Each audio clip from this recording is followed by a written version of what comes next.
Vamos começar aí, gente. Boa noite. Mais uma vez aí, muito obrigado pela presença, né? Nós estamos aqui com a equipe da VF aí, tem o Fabrício, que está aí dando um suporte aí para todos. Boa noite, tudo bom? O Thiago está aqui dando suporte junto comigo aqui também. O Regis. Boa noite, pessoal. Aí tem os consultores aí da VF, o Ricardo Damiani, o Tadeu, o Caio. Boa noite. Então, nós estamos aqui para começar aí esse assunto, né? OE, Eficácia Global de Equipamento, que é um assunto que desperta aí bastante controvérsias, né? Então, eu já aproveitei para vir aqui de roupa branca, né? De toda a paz, tá certo? Para não ficar quente demais a discussão aí, mas tentaremos fazer o nosso melhor aí com os dois debatedores convidados, né? Tem o Roberto Pereira, da Gerdau, e o Rodrigo Salles, da Tecnoval, do Grupo Falfilme, ok? Pessoal, boa noite, sejam todos bem-vindos. Eu vou mostrar para vocês aqui o nosso cronograma de hoje, para vocês entenderem um pouco da dinâmica, tá? Só um minutinho. Aproveitando, enquanto eu vou abrindo aqui, a gente gostaria de pedir para vocês que quem se sentir à vontade e tal, para colocar aí seu nome, o contato, a empresa que trabalha, para a gente ter um pouco de conhecimento do público que está aqui com a gente, né? Isso é muito importante para a gente, tá? Bom, hoje a gente vai falar aí sobre o OE, né? Eficácia Global de Equipamento. O Paulo vai fazer aí uma apresentação de aproximadamente aí uns 15 minutos, vai dar uma introdução, né, desse tema aí. Como o Paulo falou, a gente está de branco hoje porque a gente quer paz, né? A gente quer uma discussão de um tema bem polêmico.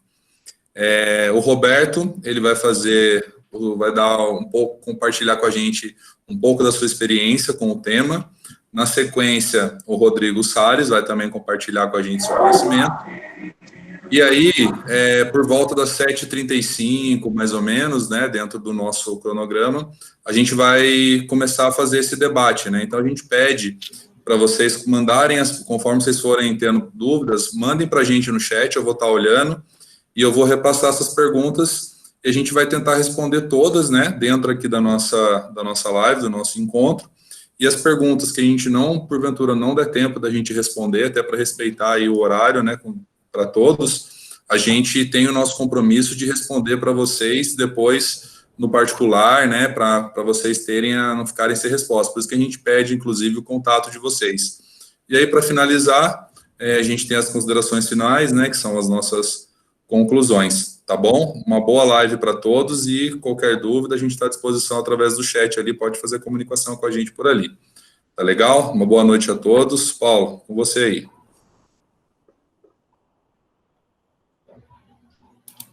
Só mais um recado, caso alguém tenha problema de conexão, é só desligar o vídeo, tá? No mais, podem deixar aberto aí, fica a critério de cada um. Boa noite, obrigado novamente.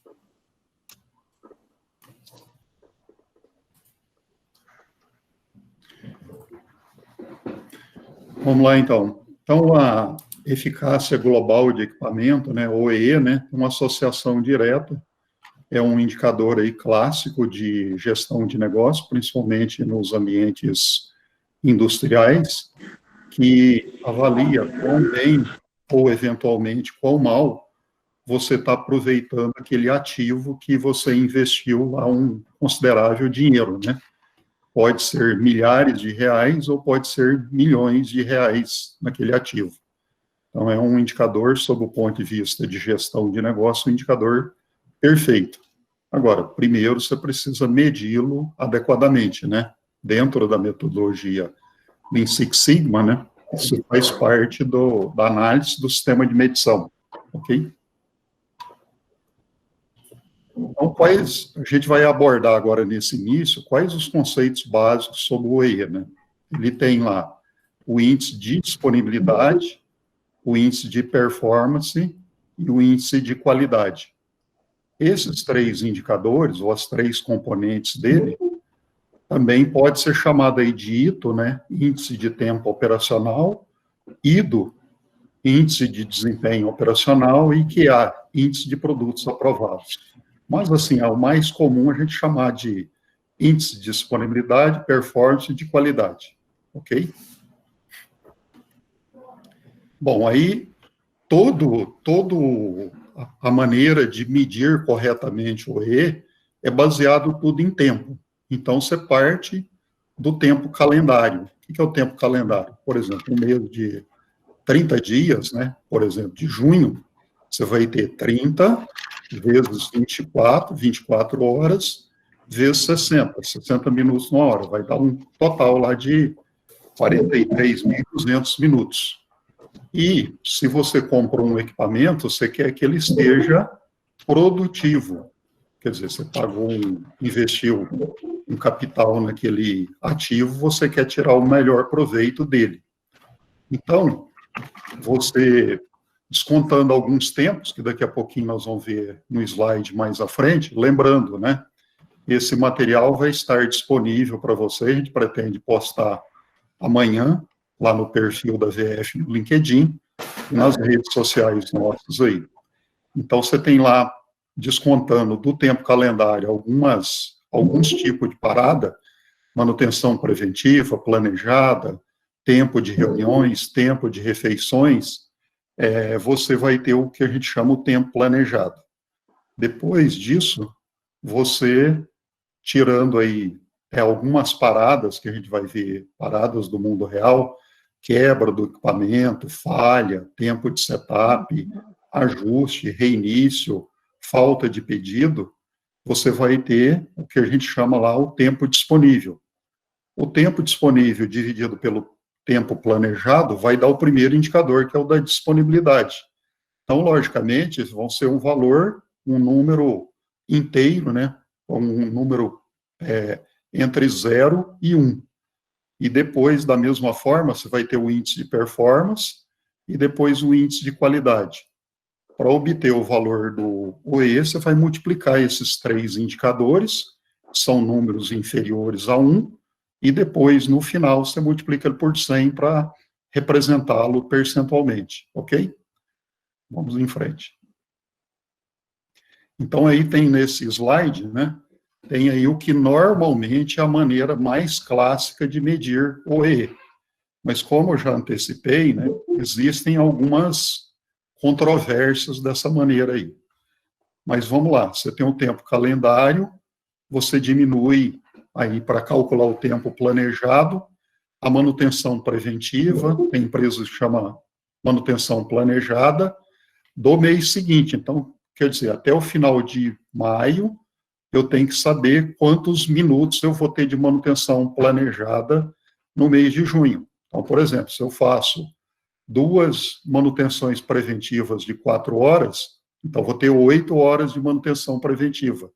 8 vezes 60, eu vou ter 480 minutos de manutenção preventiva ou planejada.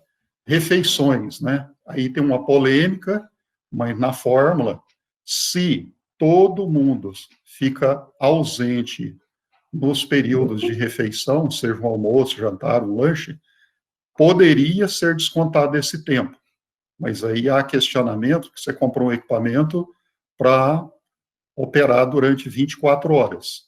Outro ponto também é que se você, por exemplo, não trabalha em finais de semana, isso é até comum aí para o segmento de alimentos, fazer limpeza, sanitização, você descontaria esse período que para nos finais de semana. Mas também tem outra polêmica envolvida nisso aí. E também reuniões. Por exemplo, reuniões que eu tenho planejado, que eu sei que vai acontecer mesmo. Nós já tivemos um caso no interior de Minas, uma mineração, e lá toda segunda-feira tinha de 7 às 7h30, tinha uma reunião de segurança que todo mundo tinha que participar. Então, nada, ao invés de começar às 7 horas, a operação rotineira, ela começava às 7h30 nas segundas-feiras. Então, se o mês tinha 5 segundas-feiras, descontava 5 vezes 30, 150 minutos. Se tinha 4 segundas-feiras, descontava só 120 minutos. Ok? Mas tem polêmica nessa questão aí também. Outro cuidado que tem que se tomar é se você inflar o tempo de manutenção preventiva, digamos que você precisa de 8 horas, tecnicamente falando. E se você colocar 12, de certa forma, você está mascarando o OE, ok? Então, tem que tomar muito cuidado com isso. Depois, você tem aí do tempo disponível. Então, o tempo disponível é o mundo real. Toda empresa, né, vai ter quebra, falha de equipamento, vai ter problema de ferramental, reinício após, por exemplo, uma parada, questões de setup, ajuste ou SMED, né, ok? E tem as paradas operacionais, que são rotineiras da empresa também. Entra também outro conjunto, paradas por utilidades, né, vapor, energia elétrica, gás natural e por aí vai. Outro ponto que é polêmico, mas precisa ser considerado, é a falta de pedido.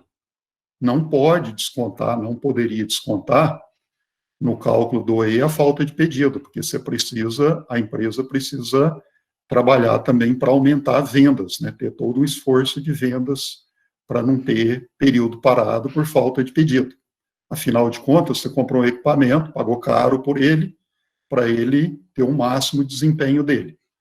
E também não pode ser desconsiderado, eventualmente você tem falha, né, ou erro de programação. Quer dizer, você até teria o pedido para ser feito, mas por algum problema você teve alguma falha e perdeu-se aquele tempo. Ok? Até esse ponto. Depois, você ainda tem o que a gente chama o tempo produtivo. Aí você vai descontar as pequenas paradas, normalmente são aquelas paradas que têm uma ocorrência grande e tem de pequena duração, por exemplo, desarme, de um limite. Isso aí, no japonês, normalmente, se chama de shokotei. Então, as empresas, normalmente, têm um grau de dificuldade aí de quantificar esse tempo corretamente. E outro ponto aí importante é redução de velocidade. Se você comprou um equipamento que tem que produzir, por exemplo, 1.000 unidades por hora, e por algum problema, por exemplo, de matéria-prima, você está rodando a 900 unidades por hora, então você está tendo uma perda por redução de velocidade. Isso deveria ser considerado também. E depois, né, o último ponto aí é o tempo de peças boas. Então, quer dizer, no mundo real, você vai ter perdas no processo e vai ter defeitos. E também você vai ter retrabalhos. E tem às vezes, empresas que não penalizam retrabalho no cálculo do E. E o correto é penalizar. Mesmo que esse retrabalho vá ser trabalhado numa máquina seguinte, a máquina geradora do retrabalho deveria ser penalizada. E depois, né, esses indicadores aí têm considerações ideais, ou seja, o tempo disponível numa situação ideal, ele deveria ser maior ou igual a 90% do tempo planejado. Quer dizer, isso já é ser bastante otimista, né? Considerar que de todo aquele tempo planejado, você só vai perder aí 10% aí no mundo real. Depois, no índice de performance, o ideal seria ter esse indicador aí acima de 95%. Ou seja, do tempo disponível, eu só vou perder 5% para redução de velocidade para pequenas paradas. Isso é bastante otimista também. E depois, né, embaixo aí tem o índice de qualidade. Quer dizer, são pouquíssimas empresas no mundo que, somando defeito, falha, perdas e mais retrabalho, fica abaixo de 1%. Então, os 99% aí de peças boas é muito otimismo. Se você multiplicar 0,90 por 0,95 por 0,94, dá 0,8465. Ou seja, o E ideal, bem medido, seria no máximo 8465. Mas como as empresas normalmente têm bastante setup, ou a grande maioria delas tem, é muito difícil encontrar no mercado uma empresa que mede nesse modelo, que seria o mais recomendado, e tem OE, de fato, acima de 80%. Muito raro. A maioria aí vai estar num patamar aí de 75%, 78%, pelo menos do que a VF teve a oportunidade de conhecer até o momento. Ok? Dessa maneira bem medida. Esse outro slide aí, que passa na sequência, é uma outra forma de medir para aquelas empresas que, por exemplo, dá férias coletivas de final de ano, lá no final de ano tem grandes paradas também, mas na essência é a mesma coisa, não muda nada. Só são duas maneiras de se medir aí o OEE adequadamente. Bom, quais são os pontos de maior divergência e dificuldade de medir o OEE? Esse aí é bastante comum aí a gente encontrar nas empresas aí. Manutenção preventiva ou planejada, né? Então, aquele cuidado que tem que ser tomado para não inchar o valor da manutenção, do tempo de manutenção preventiva ou planejada. Lembrando que a gente tem clientes que faz e aplica muito bem a operação padrão, tanto para manutenção preventiva, como para manutenção corretiva. Então, é possível você trabalhar com um tempo curto de manutenção preventiva ou planejada, mas fazendo isso com qualidade, através de operações padrão na gestão à vista. Tempo de refeições, eu já falei aí, né, que também tem uma polêmica envolvida, de descontar esse tempo. Só poderia ser descontado se ninguém ficar perto do equipamento que está produzindo e você está medindo o OEE. A mesma coisa aí com o tempo de reuniões. Se tem uma reunião que acontece fielmente e todo mundo participa, não fica ninguém perto da máquina, do equipamento, poderia ser desconsiderado, em tese. E os tempos de finais de semana, que também já falei, alguns negócios têm limpeza, sanitização em finais de semana e costuma descontar esse tempo, mas tem uma polêmica envolvida em cima disso. Mais uma vez, eu comprei um equipamento, paguei caro por ele e preciso fazê-lo produzir o máximo possível.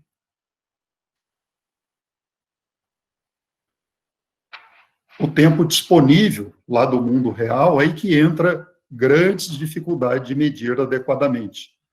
Então, por exemplo, é comum nas empresas, mesmo aquelas que têm sistemas automatizados, tipo EGA, Produin, por exemplo, ou similares, então você vai fazer um pareto dos principais motivos de paradas, aí o motivo outros dá lá de 5% a 15%, ou seja, não está apropriando adequadamente.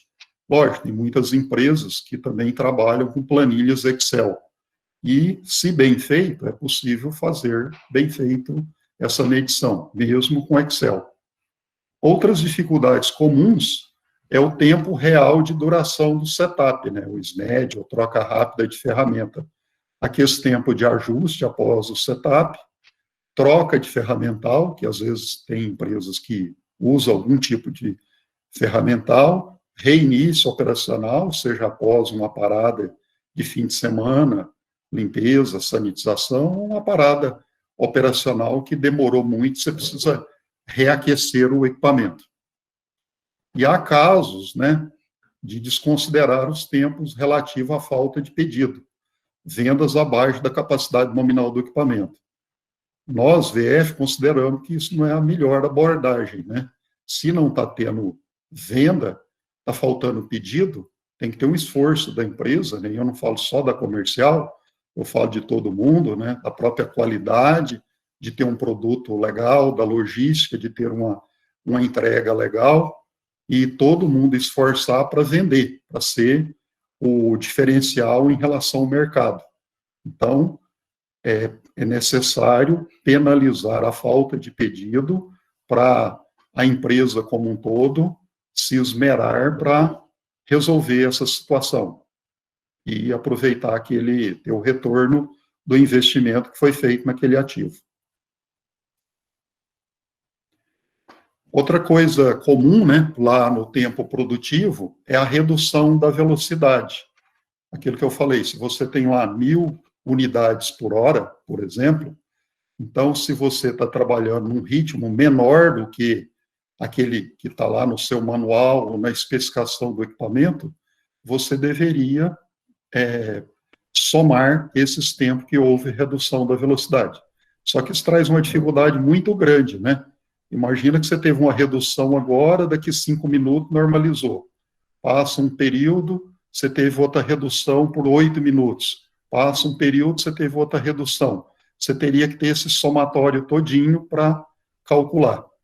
Então, o que a VF fez? E aí o Rodrigo, depois ele pode até falar disso, que a gente criou um calculador do tempo de velocidade reduzida, que basicamente trabalha com a regrinha de 3 simples, né? Que faz esse cálculo aí, facilita muito a vida aí para calcular o tempo de redução de velocidade. E tem também aí o tempo de pequenas paradas, né? Que a gente já comentou, também chamado de chocoteio, aquelas paradas que têm normalmente uma alta ocorrência, mas tem uma pequena duração em tempo. Então, imagina, desarmou o limite tal, vou lá, quanto tempo deu? Deu 45 segundos. Teve aqui um travamento, tempo que deu? Deu 72 segundos. Então, você teria que juntar todo esse tempo de pequenas paradas para também ajudar no cálculo aí do tempo produtivo. Então, aí, esses pontos aí, né, por que a gente tem essa divergência? Os proprietários da empresa, os acionistas, fizeram um considerável investimento em um equipamento, né, que eu já comentei, milhares de reais, ou milhares até de milhões de reais, e ele gostaria que aquele equipamento operasse continuamente no seu ritmo nominal, de acordo com aquilo que está lá no manual do equipamento ou nas especificações. Você pagou por esse equipamento. Então, toda empresa aí precisa medir peças por hora, unidade por hora, quilo por hora, tonelada por hora, metro cúbico por hora, e por aí vai, né? Você tem o ritmo. Tudo aquilo que você está trabalhando abaixo do ritmo tem que ser questionável. E, então, em paralelo à correta medição do OEE, precisa trabalhar forte aí na análise do sistema de medição, e o ideal, né, seria conduzir um projeto de melhoria com foco em aumentar o OEE do equipamento X ou da linha Y. Mas, mesmo que seja de uma linha, você tem que ter um foco de um equipamento dessa linha. Normalmente é o seu gargalo lá daquela linha. Então, é muito comum, a gente tem contribuído bastante aí no mercado para aumentar o OEE dos equipamentos.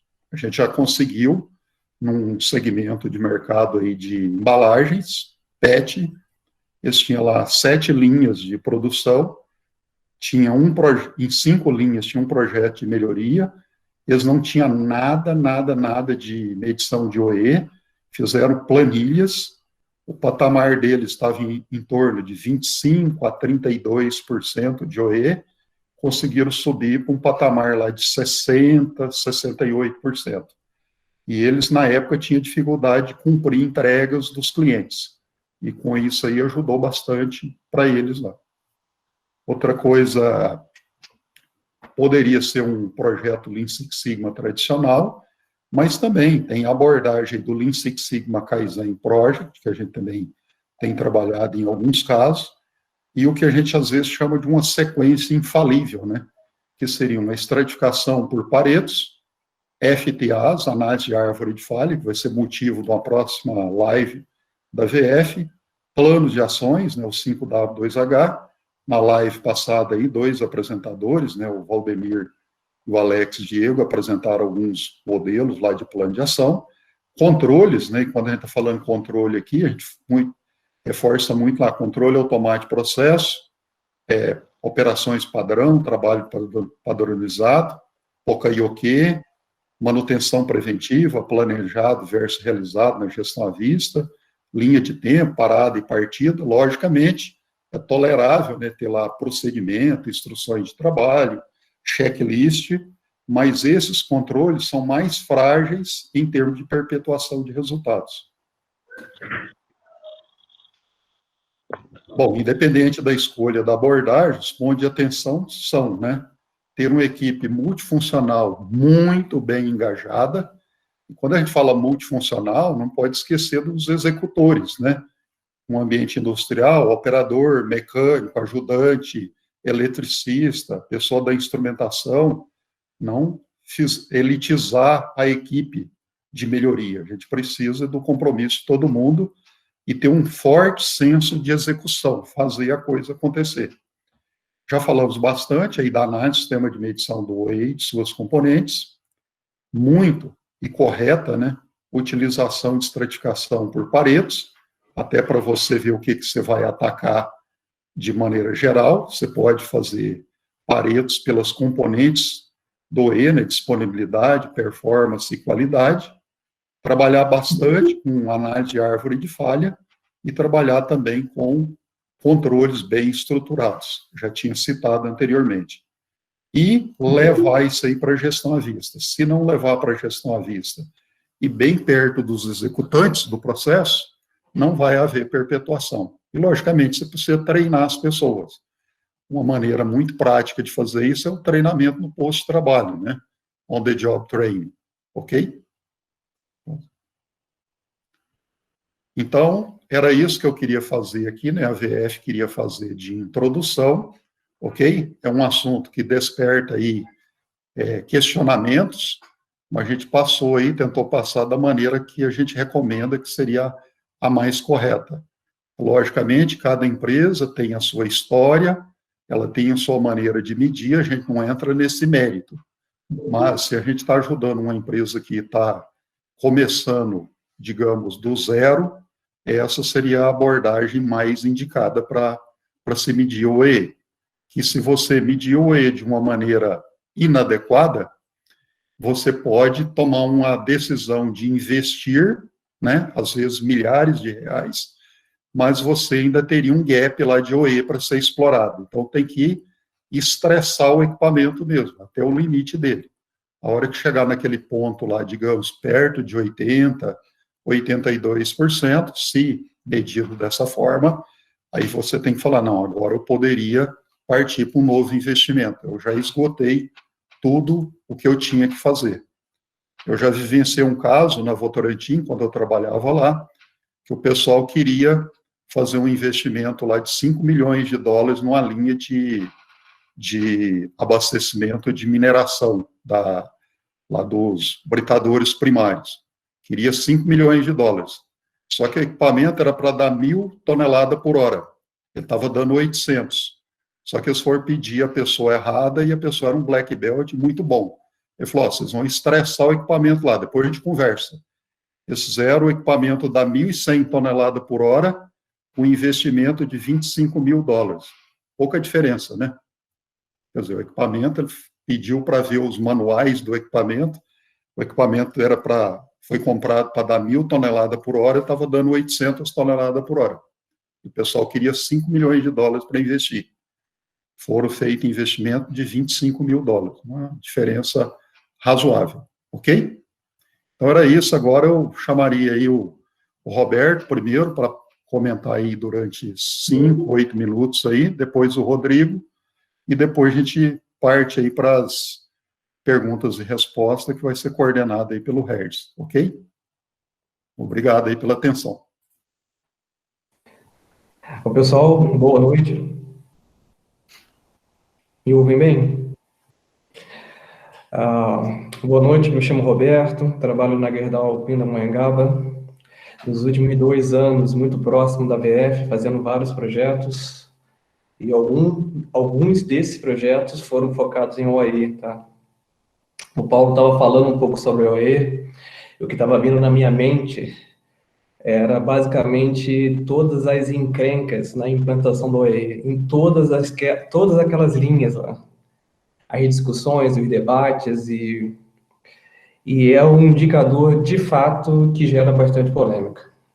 Mas a parte boa, pelo menos na minha experiência, que foi uma experiência mais de implantação, né? A minha experiência foi de desdobramento estratégico, implantação, né? Numa área que não tinha do zero, né? Toda a discussão com os líderes, com a equipe, e, naturalmente, no pós, né? Uma análise crítica do OE. Então, a minha experiência, que eu vou compartilhar, está muito nesse sentido, né?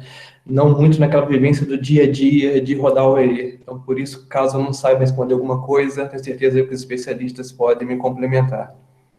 Mas o OE é uma ferramenta que é o lado do metade do copo cheio, que eu fico impressionado, que é uma ferramenta de medição linda, né? No sentido de você conseguir ver o todo, não a eficiência global, né? Então, você tem seus ativos funcionando lá, e em vez de você olhar só uma gavetinha dele, só a interrupção de manutenção, a interrupção basicamente de operação, você consegue ver o todo, sabe?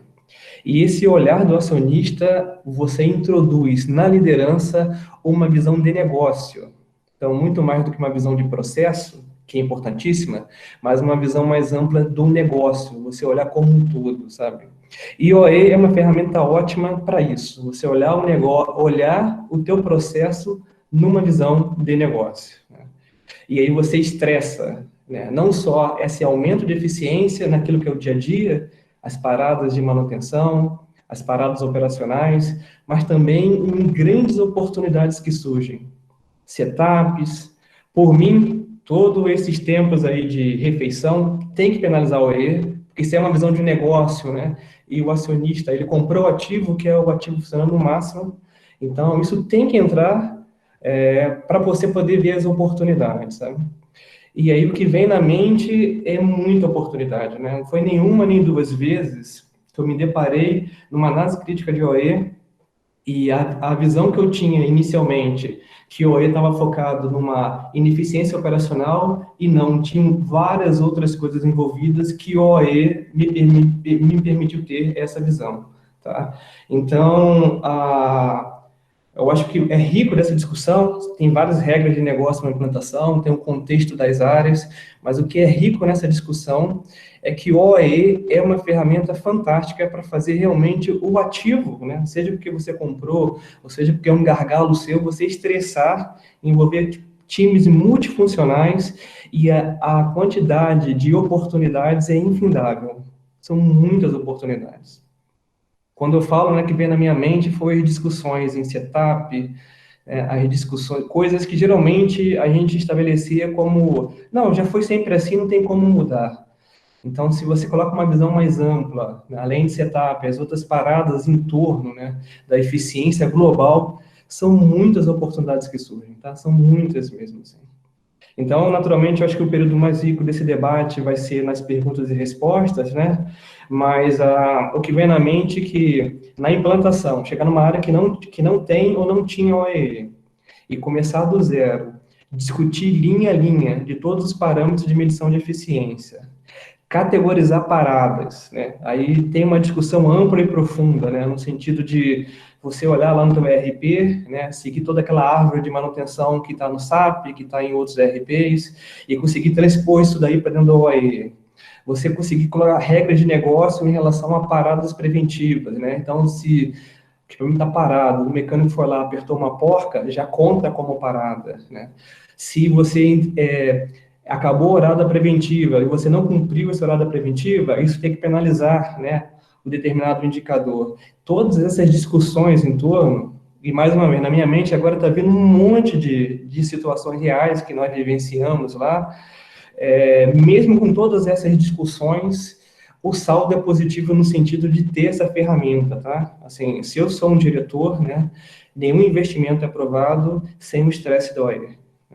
Se eu sou um diretor que eu comando vários sites, né, então você consegue comparar usando a mesma métrica, que é uma coisa muito difícil para outros indicadores, né? Então você consegue fazer uma gestão dos ativos de uma maneira mais global como um negócio, de maneira corporativa, né? E quantas vezes a gente faz esses investimentos, a gente faz algumas intervenções, e faria muito diferente se tivesse o OE como ferramenta direcionadora, né? A minha experiência de 15 anos em projetos onde houve muitos erros e muitos acertos, né? Mas hoje eu olho para trás, algumas decisões que eu ouvi, né, com o OE bem estruturado, fundamentado, as decisões teriam sido muito diferentes, sabe? E, mais uma vez, a indústria nacional brasileira tem muita oportunidade para melhorar a competitividade se entender e implantar o OE, tá? Com certeza é uma das ferramentas que ajuda a virar o jogo em relação à competitividade nacional. Tá? Então, mais uma vez, assim, é só uma introdução, né? E aí, nas perguntas e respostas, a gente tenta lembrar um pouco, compartilhar um pouquinho do que nós fizemos, tá? Obrigado, Paulo. Eu só posso agregar um minutinho? Por... Citar o caso da Temec, só citar o caso da Temec, Roberto, ia trazer os fornos encharqueados lá, para tentar aumentar o volume de produção, e quando foram fazer as contas lá para efeito de OE, acharam que o investimento era inviável, né? E acabaram tomando a decisão de não trazer os fornos e tocar do jeito que está a condição hoje de mercado, é suficiente para tocar. Então, essa análise de OE é importantíssima. Ia se fazer um investimento muito alto, trazer fornos, e, na verdade, assim, ia ficar capacidade ociosa. É verdade, né? O que tem que estar na nossa mente, né, que assim, aquelas 24 horas que o Paulo descreveu, de 24 horas vezes 365 dias no ano, né, que seria você operar numa condição de CNTP, né, numa condição utópica, ela tem que ser a nossa meta de eficiência máxima, sabe? Naturalmente, você tem várias perdas no caminho, mas muitas vezes nós temos eficiências médias, ou OEs médios de 20%, 30% na indústria nacional, sabe? Isso tem que fazer a gente se mexer da cadeira, sabe? Tem que fazer a gente buscar oportunidades. E é muito comum, quando você tem um OE baixo, né, a primeira indicativa que você tem é investimento. Né? Então, assim, por que assim? Porque eu não tenho investimento, o meu CAPEX, o investimento na engenharia não foi aprovado. E, de fato, os ativos são defasados, sim, mas a melhoria contínua incremental, ela tem oportunidades gigantescas, né? Quando você tem um OEE muito bem implementado e muito bem gerenciado, tá? Isso, eu estou falando que eu acredito pela essa minha experiência, né? Onde eu basicamente implantei OE, eu implantei vários, né? Durante vários momentos OE, eu não vivenciei como no dia a dia da rotina, fui sempre com uma excelência operacional implantando, fazendo análise crítica, e é muita oportunidade, tá? Mas a gente volta nesse ponto aí no finalzinho. Obrigado aí, tá? Obrigado a vocês.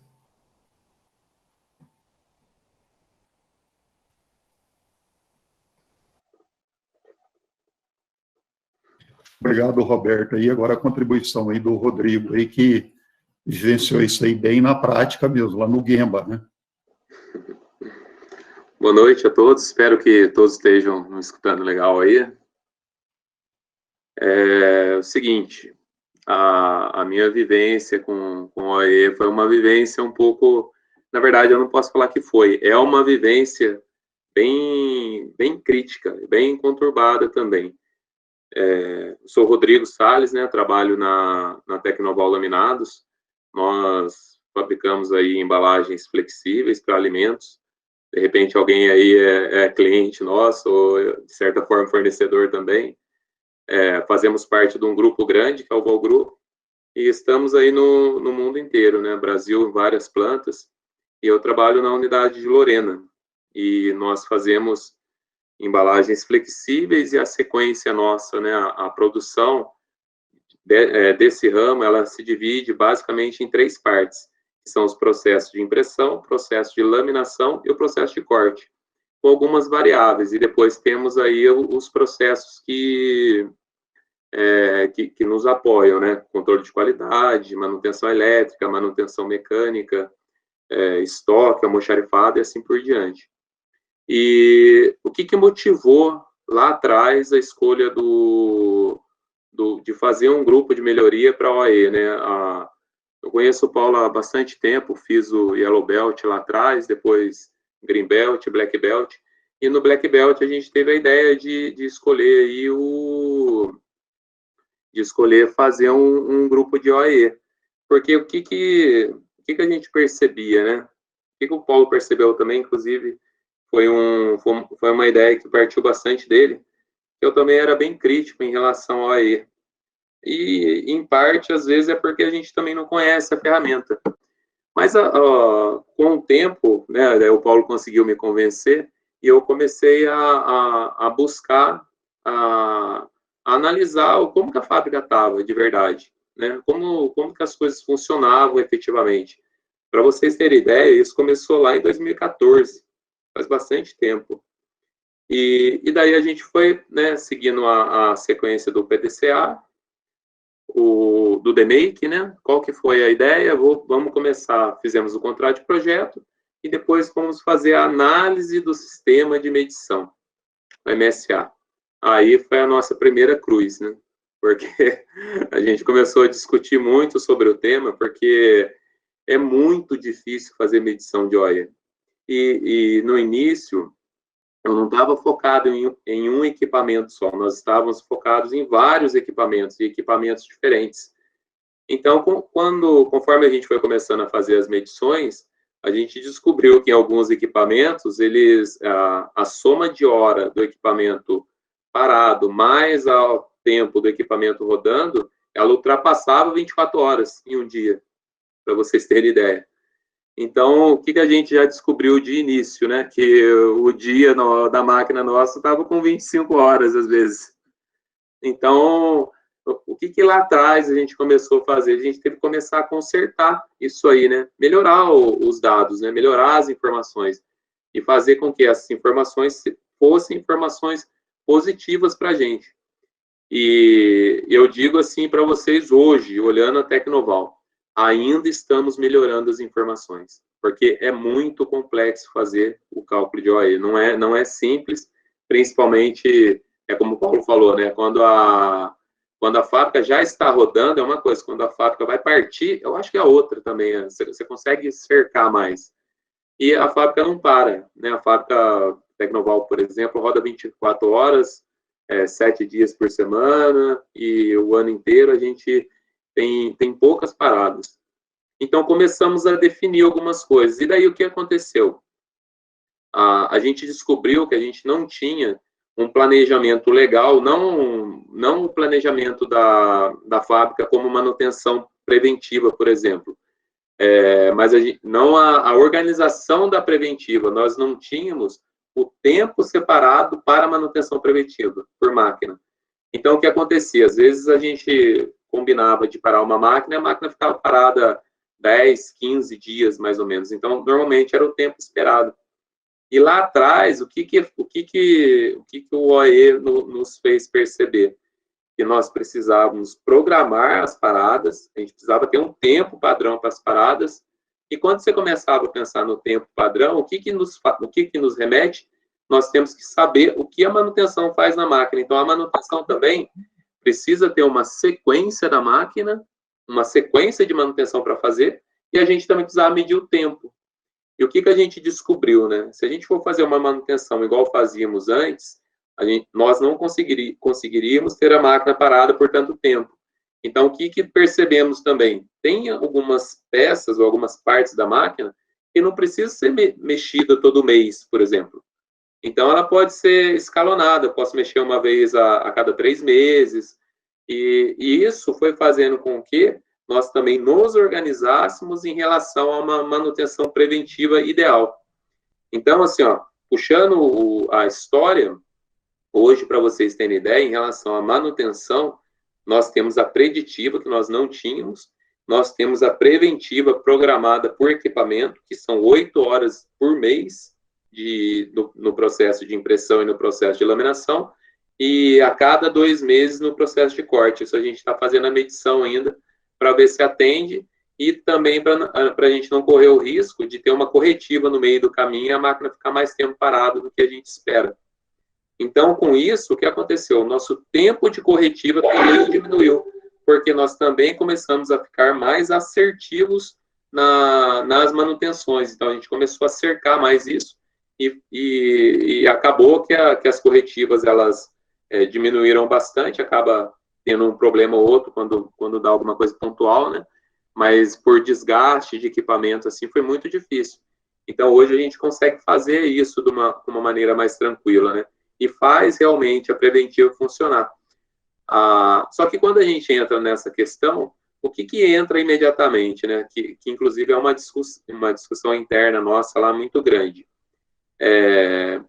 Quando a gente vai fazer o cálculo de OE, que é a questão que o Paulo comentou sobre a planilha para a máquina rodando um pouquinho mais devagar, ou a máquina rodando no seu potencial, tem muita coisa que influencia a velocidade da máquina, né, no nosso caso lá, pode ser matéria-prima, pode ser a própria máquina, pode ser o processo, pode ser a temperatura, o ambiente, então tem um monte de coisa que impacta. Mas quando o impacto é alguma coisa que nós podemos mexer, nós temos que trabalhar em cima dele, porque, como foi comentado, né, se a máquina foi comprada para rodar, no nosso caso lá, a 2009, estou até vendo o Luizinho que trabalha lá com a gente aqui, beleza, Luiz?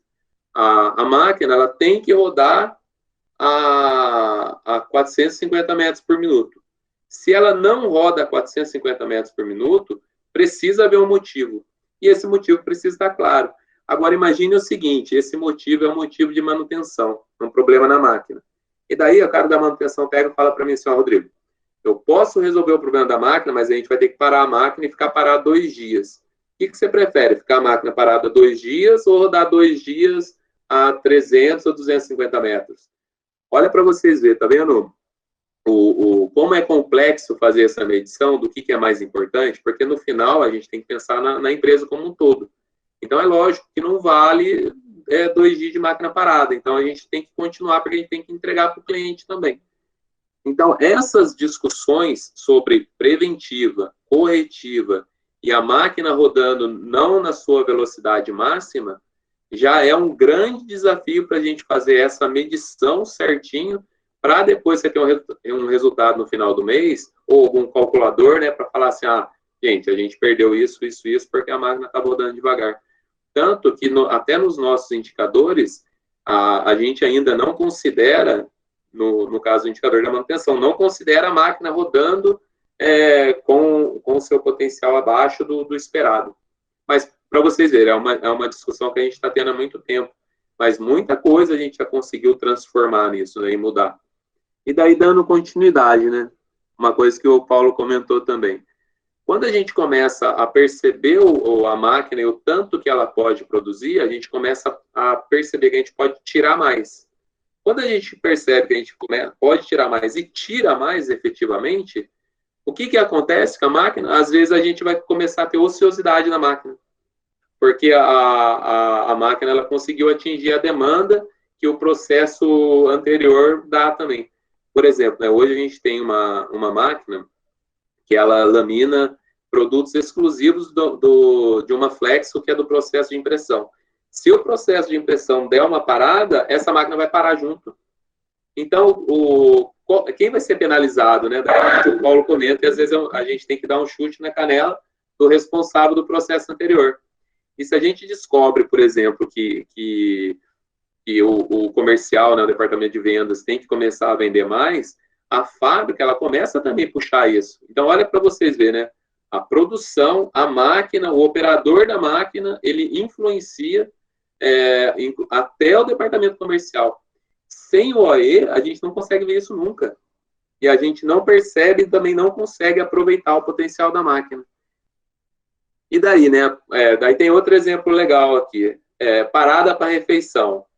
Nós fazemos as paradas para refeição, principalmente no processo de corte. Estou vendo o Herbert aí também participando. Beleza, Herbert? No processo de corte, o que acontece? As máquinas, elas podem parar 1 hora por dia para refeição. Mas, efetivamente, essa máquina para 1 hora por dia? Se a gente for perceber bem, sair da máquina, ir no cartão de ponto, ou então sair da máquina, ir no banheiro, depois ir no cartão de ponto, depois ir almoçar e voltar, ir no cartão de ponto, voltar na máquina, ligar a máquina, acertar a máquina. Se a gente for perceber um pouco disso, essa 1 hora vai dar 1h10, 1h15.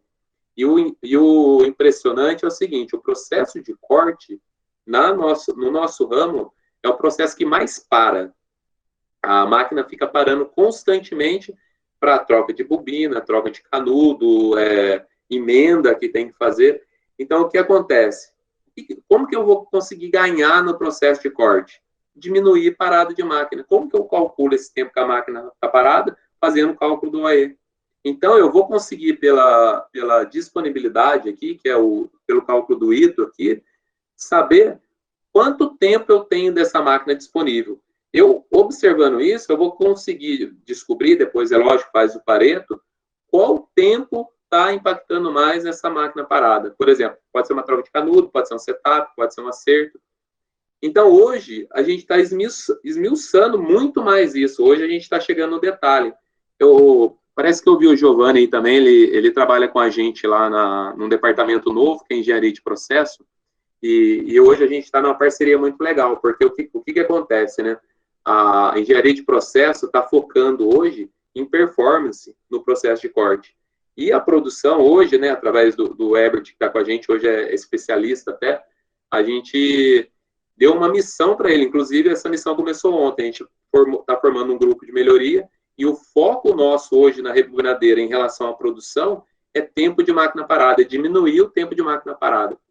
Então, olha só, a gente ataca a performance, ataca o tempo de máquina parada, e a liderança da produção vai atacar a qualidade, porque o nosso processo é dividido em turnos, né?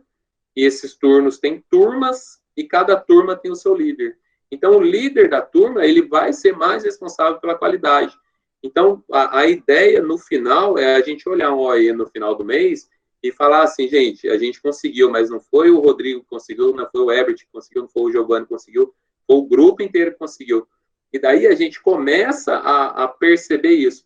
Qual que é o desafio que nós estamos vivendo também junto com isso, né? Que é uma coisa bem legal de se falar, acho que está passando um pouco tempo, mas eu vou dar uma acelerada. Como perpetuar isso? Né? Como fazer com que o operador, por exemplo, ele entenda que aquilo é importante para o processo? Ontem eu até contei uma historinha numa reunião para o pessoal aí, o pessoal lá da fábrica, assim, ó, quando uma mãe ela pede para o filho arrumar o quarto, filho, arruma seu quarto. O que na verdade essa mãe está querendo, né? Qual que é a intenção dela no final? Não é só o quarto arrumado. Porque só o quarto arrumado, isso aí é de imediato, né? Arruma o quarto, ele vai lá, arruma o quarto, beleza, tá tudo legal. Na verdade, essa mãe ou esse pai, o que ele está querendo? Ele está querendo fazer com que essa criança aprenda a ser uma criança mais organizada, ser uma criança melhor e fazer ela dar valor que o quarto arrumado é mais bonito, é mais gostoso, é fácil, é um ambiente agradável para estar ali. Mas o que impacta bastante nisso é como essa mãe faz essa criança arrumar o quarto. Né? Ou como o pai faz a criança arrumar o quarto. Se for batendo, por exemplo, ou xingando, eu vou xingar, arruma o quarto, estou mandando você arrumar o quarto agora. O que vai acontecer se o pai ou se essa mãe viajar e ficar 10 dias fora de casa? Alguém aí acredita que esse quarto vai ser arrumado? Mas de jeito nenhum, vai deixar o quarto desarrumado uns 15 dias, daí quando a mãe voltar, a criança vai lá e arruma o quarto. Por quê? Porque não foi o jeito certo, né? A criança não viu valor nisso. A criança não sentiu que isso agregou para a vida dela como um todo. Então, ela não viu o valor. Então, o nosso desafio hoje é também fazer com que o operador veja valor nas coisas e veja o valor da importância disso. Eu tento, assim, simplificar bastante para fazer com que o nosso grupo lá seja um grupo que entende mais, que participe mais. Mas eu também quero fazer com que para o operador na ponta, que é o cara que, na Gemba lá, que é o cara que faz a coisa acontecer, ele chegue o mais mastigado possível para ele. Quanto mais mastigado, também ele entenda que ele é tão importante para a fábrica, quanto eu como supervisor, quanto o Ezequiel, que está participando aí como líder, como o Herbert, como especialista, como o Luiz aí, como ajudante, todos têm grande importância. Então, se a gente não consegue transmitir esse valor, a gente não consegue andar. E hoje, para vocês terem ideia, o nosso processo lá, nós temos máquinas que vai de 65 de OE, e tem máquina que a gente tem 38, 40, 45. É um processo que para muito, é um processo muito, muito difícil também.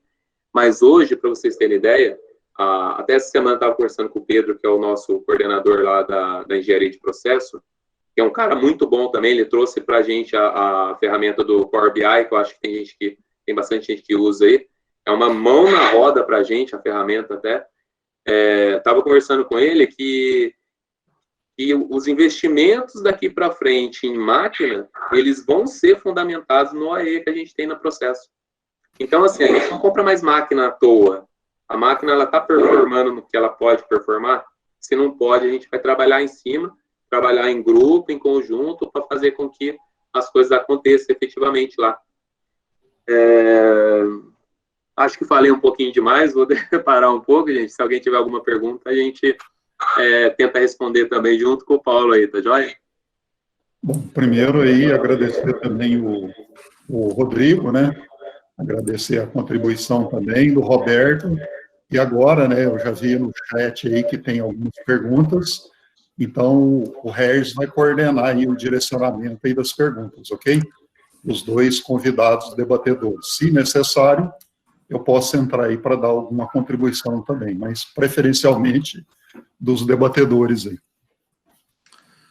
Pessoal, eu vou começar com as perguntas aí mais tranquilas, tá? Para não assustar o pessoal, tá? O Rodrigo falou uma coisa legal ali, né? Da questão de arrumar o quarto, né? Quando você fala para arrumar quarto, é arrumar ou é esconder a bagunça, né? Tem esse detalhe aí, né? E aí, o Alexandre ele fez um comentário e o Tarcísio Rosa uma pergunta, e eu vou juntar as duas, né? O Alexandre ele comentou o seguinte, que ele utiliza o sistema de gerenciamento online, chama PCP Master, né? E dentro desse sistema, o código de paradas outros, ou seja, aquilo que a gente não sabe que parada é, ele fica desabilitado.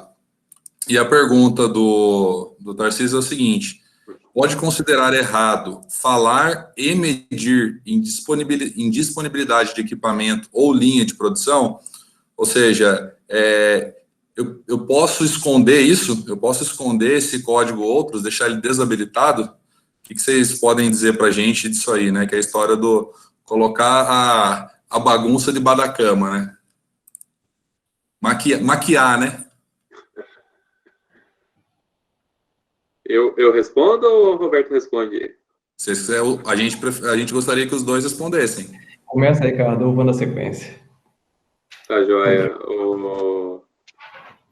Com a gente aconteceu um fato curioso, sabe? No começo, na medição no Pareto, o outros ficou enorme.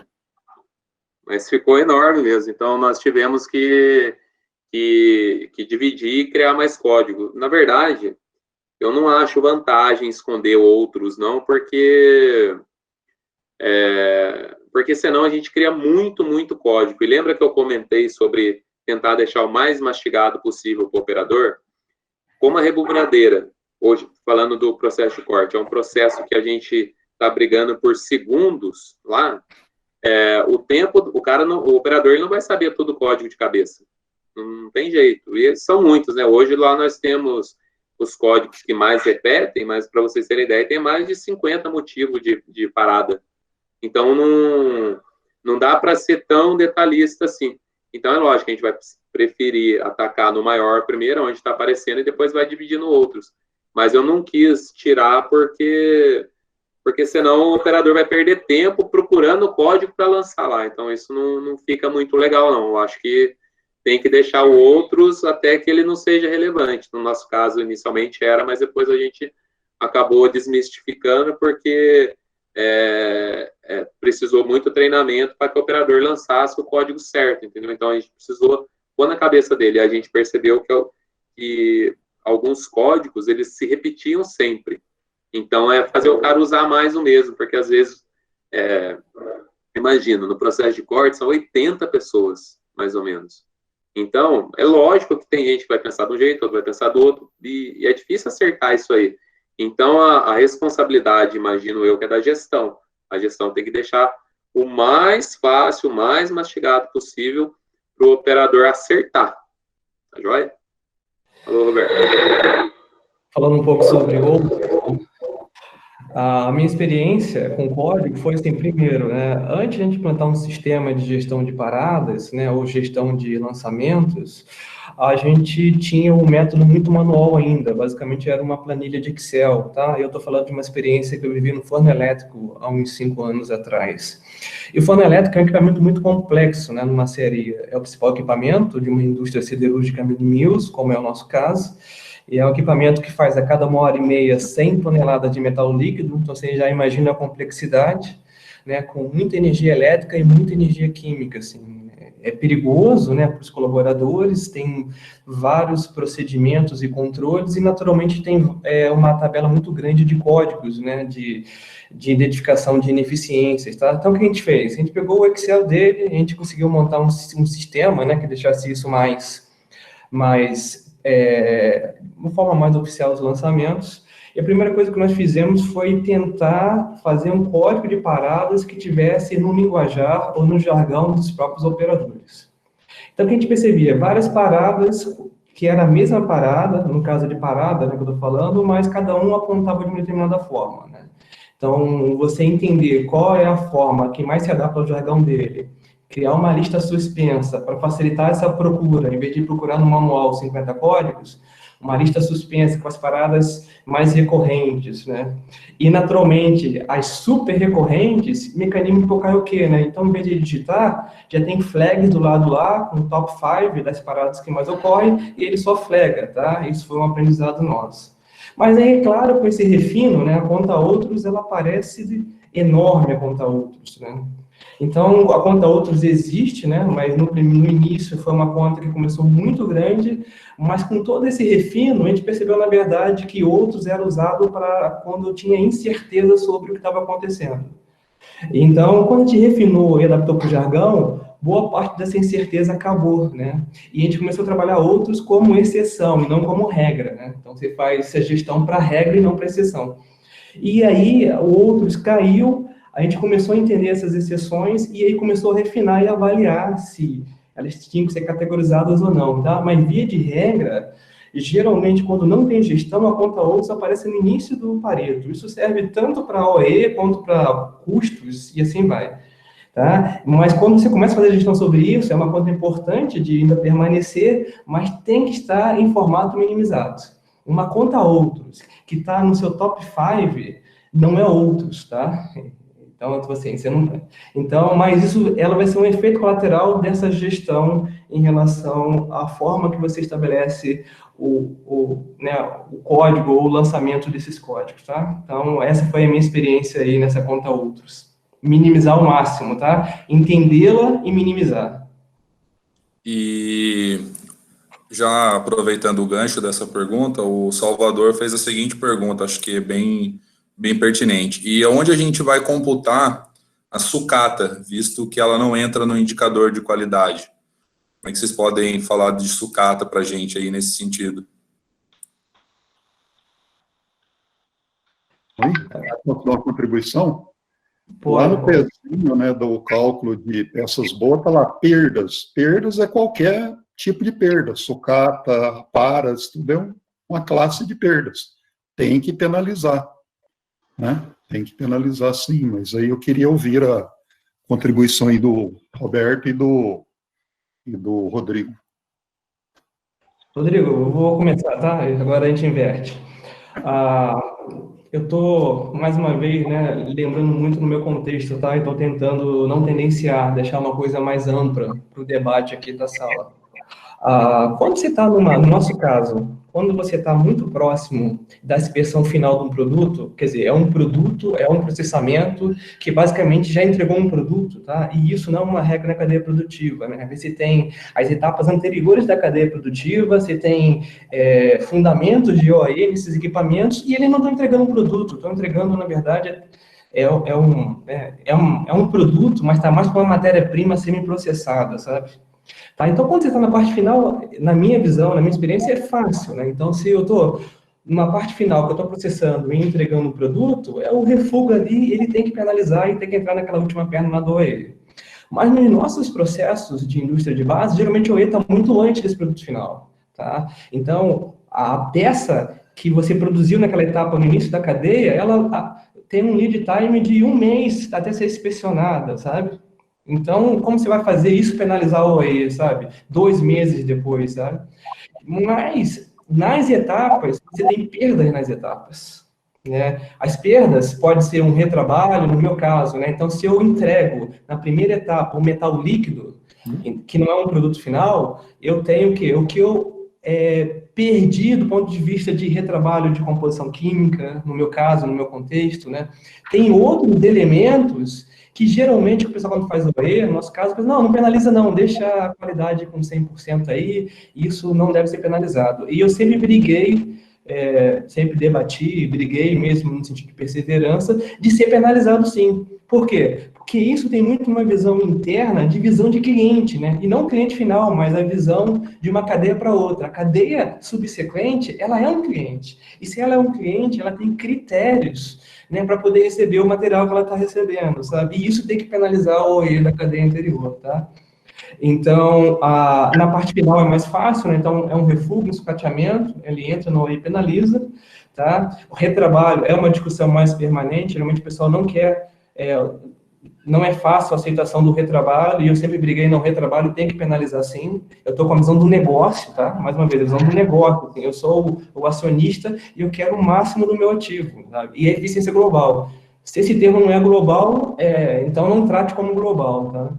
Mas nas etapas anteriores, a gente buscou esses mecanismos de, primeiro, restabelecer os clientes internos, estabelecer quais são esses critérios, se é um retrabalho, se é um desvio, e sim isso processar, quer dizer, isso penalizar o OE. Para terminar com um exemplo, então no meu caso, que é um forno elétrico, eu entrego metal líquido para um forno panela, tá? O forno panela é uma etapa basicamente de um processamento químico, tá? O metal ainda está líquido ainda, e aí o que eu entendo? O que eu deveria entregar? Eu deveria entregar numa temperatura, numa composição química, numa certa quantidade. Então, se eu não atendo composição química, né, eu tenho um elemento que é fósforo, que está numa faixa, e se esse elemento não atendeu e obrigou a etapa seguinte a retrabalhar, o que é retrabalhar? É ter que pegar esse metal líquido, ter que colocar elementos de liga para tentar compensar a ineficiência do processo anterior. Essa ineficiência do forno elétrico, eu vou lá e penalizo no OE do forno elétrico, tá? Então, em resumo... essa perna o pessoal costuma zerar, né? Não mexer muito nela da qualidade, mas eu sempre briguei para penalizar sim.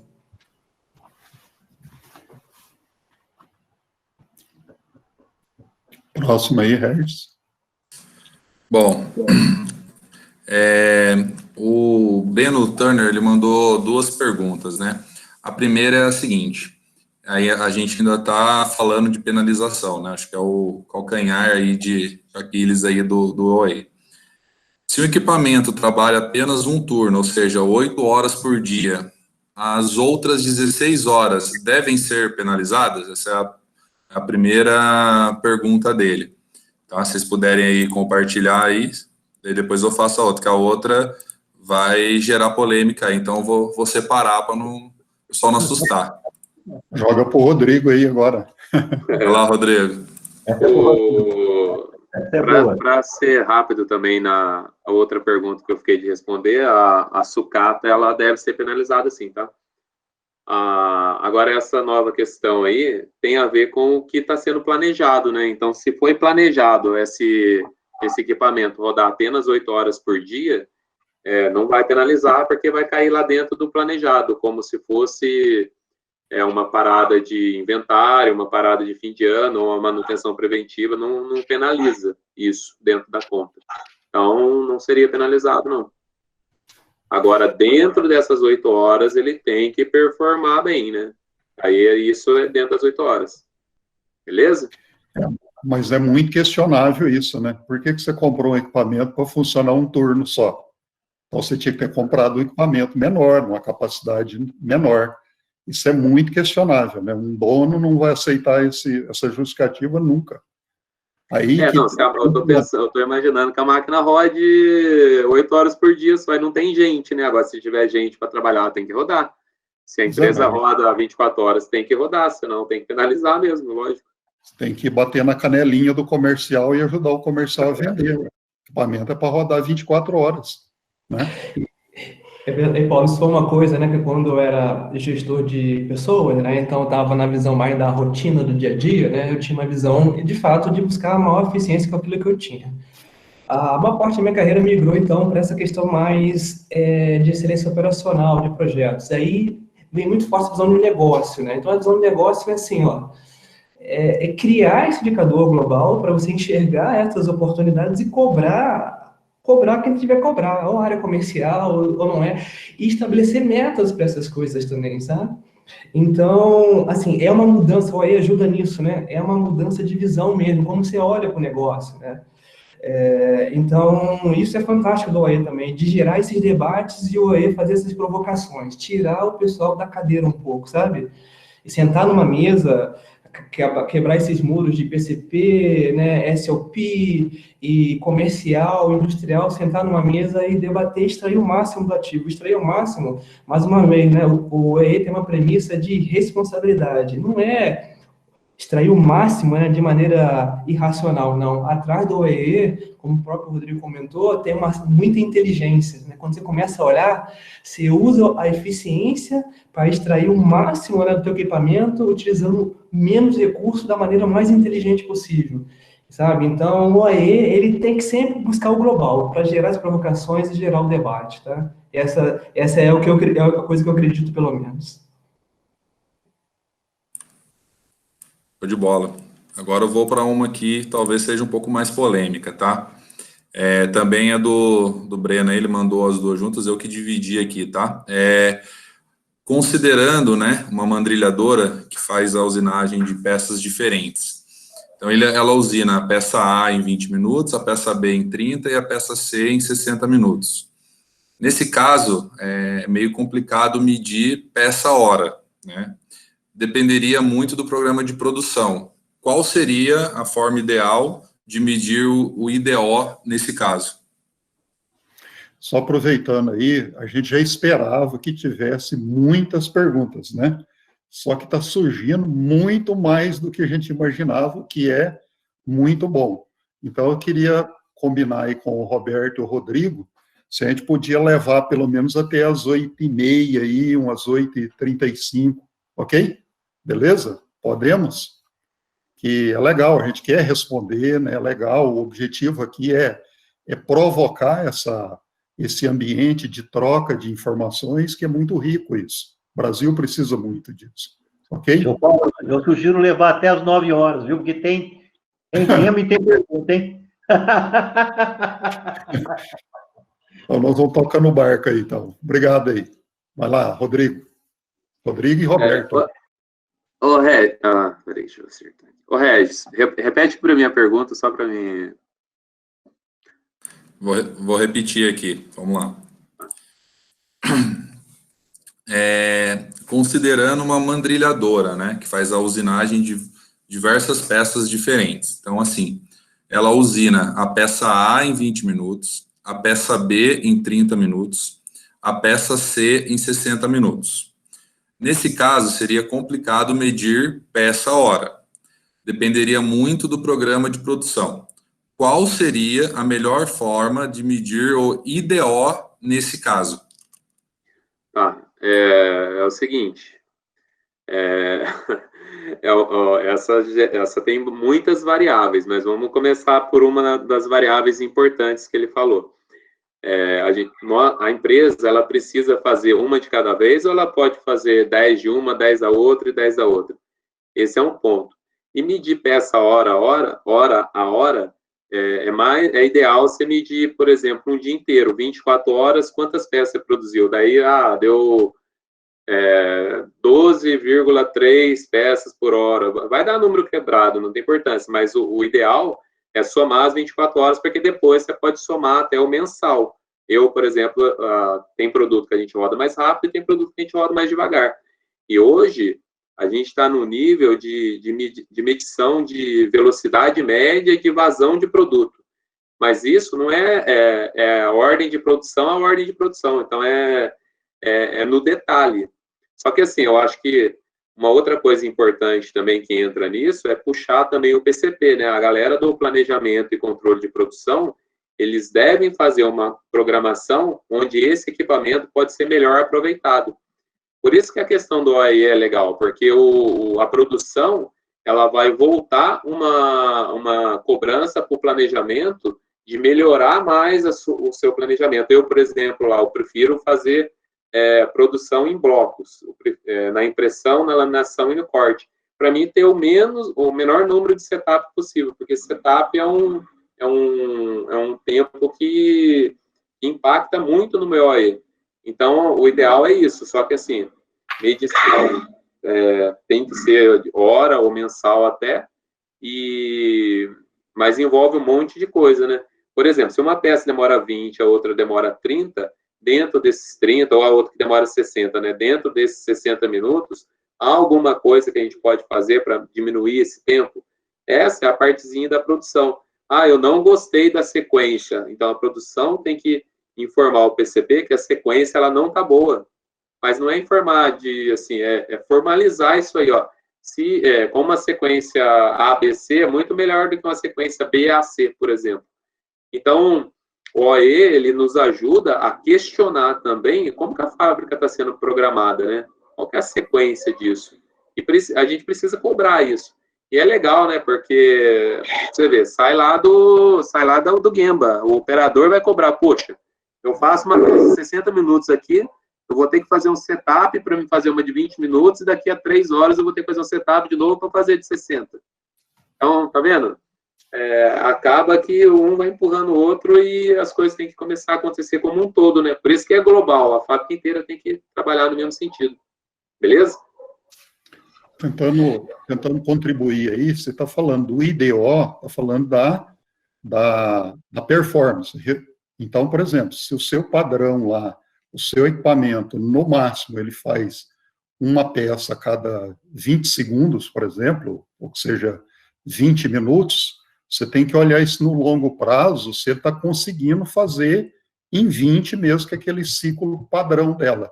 Se tiver produzindo a menos, é aquilo que a gente falou, um calculador de redução de velocidade, se ele está produzindo em ritmo menor, tem que penalizar sim. Agora, outra coisa é o seguinte, não tem muito sentido você medir o OE por turno, por dia, né? Porque isso varia muito. O mais correto é você medir numa base mensal, o OE. Você pode até medir ele diariamente, mas tem que ter muito cuidado, né, para medi-lo diariamente. Você tem que medir isso num período de tempo maior, ok? Sempre o OE é calculado em base mensal. Tem mês de 30 dias, de 31, de 28, 29, mas você tem que medir ele no geral. Agora, se você tem um ciclo padrão, um tempo de ciclo padrão, você tem que avaliar se aquilo que seria o máximo possível está acontecendo ou não. Se por algum problema você demorou mais do que aquele tempo padrão, né? Que a matéria-prima não estava legal, veio da etapa anterior com algum problema, tem que penalizar. Esse é o ponto de vista, né? Dentro de uma medição mais adequada do OE, tentando contribuir. Agora o Roberto. Ô, Roberto, posso jogar uma bomba para você? Eu vou colocar um adendo na pergunta aí, porque eu acho que vai ser legal. É o seguinte, o Alisson, ele fala o seguinte, né, que o cálculo de OE normalmente é praticado online, hora a hora ou turno a turno.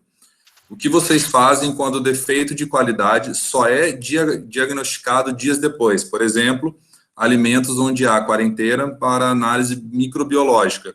O OE é recalculado e se, por exemplo, ele acontece na virada do mês. Eu já joguei essa para você por conta do gancho do Paulo aí, então já aproveita já e fica aí um complemento, tá? Rapaz, você complicou demais. Obrigado, Alisson. Mas deixa eu só responder a anterior, Paulo, precisar da tua ajuda nessa, tá? Mas, assim, só respondendo a anterior, né? Então, na minha visão, tá?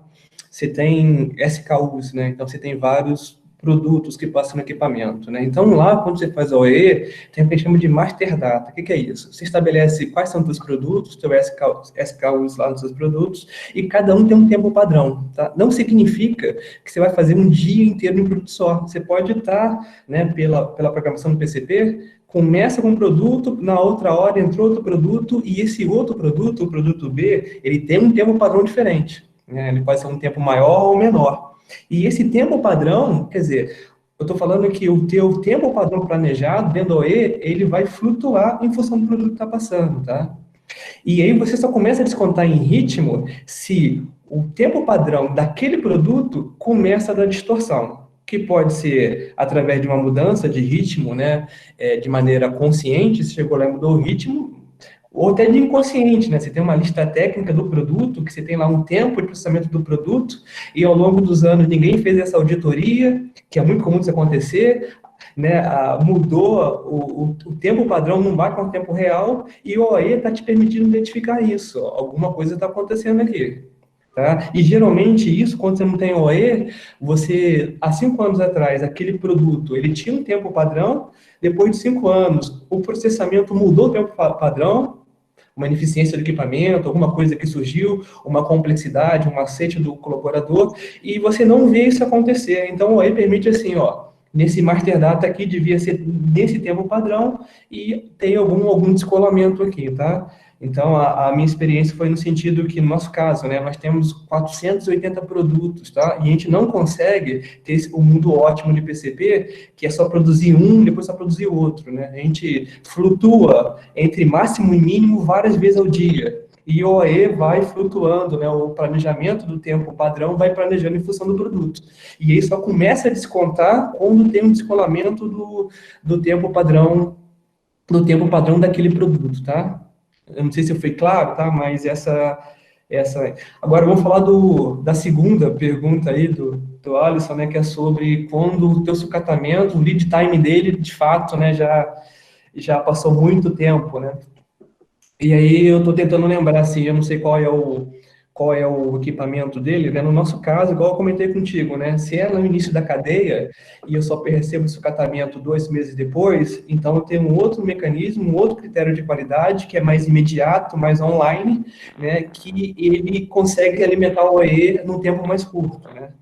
Então, mas que faz sentido, né? Agora, quando você está na etapa final da cadeia, igual no seu caso, né? Que você entregou um produto alimentício, e logo na sequência tem uma análise laboratorial, né, e isso aparece muito tempo depois, eu confesso que eu não sei como poderia penalizar o OE, sabe? Talvez o que é imediato, né, o refúgio imediato, sim, Paulo, eu não sei se você já teve alguma experiência nesse sentido. Você já teve, Paulo?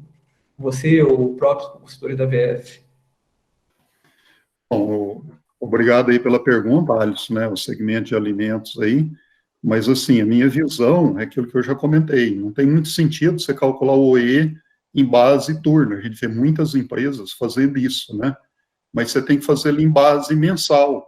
Se, por exemplo, você chegou, por exemplo, no dia 31 de maio, teve um produto que foi desviado lá para fazer um ensaio, e o resultado dele só saiu lá no dia, sei lá, 3 de junho, o mais correto seria, se aquilo foi sucatado, você vir e penalizar aquele OE daquele mês que você acabou de fechar, que foi o caso de maio, entendeu? Essa é a maneira como eu vejo. Agora, no longo prazo, se você pensar em uma visão de um ano, você vai ter o OE mensal e isso vai ter uma compensação. Se você tem um OE bom, ele vai mostrar que você está bom. Se for um OE que não é muito adequado, vai estar te mostrando que não é muito adequado. Essa é a minha visão. Acho que tem que corrigir e penalizar. Ô Paulo, você me deu um insight, né? Eu tive 2 experiências, então, Alisson. Eu tive uma onde a gente, assim, deixa que o outro mês e no ano vai equalizar isso, tá? Mas já tive um caso também onde a gente retroagiu. Então, a gente começou a fazer o traqueamento pela OP, né? Quer dizer, pelo documento de produção. Tá? Então, mesmo que foi 2 meses depois, o nosso sistema, ele ia lá, pegava esse tratamento 2 meses depois e retroagia no mês, tá? Então, até o Cristiano Mendes, né, que da Pod, que também está nessa live, na época ele criou isso para a gente, tá? E para a gente foi um mecanismo disruptivo. A gente começou, de fato, a medir eficiência real, sabe? Mas ainda é exceção, né? Geralmente você faz essa equalização aí ao longo de um período maior, tá?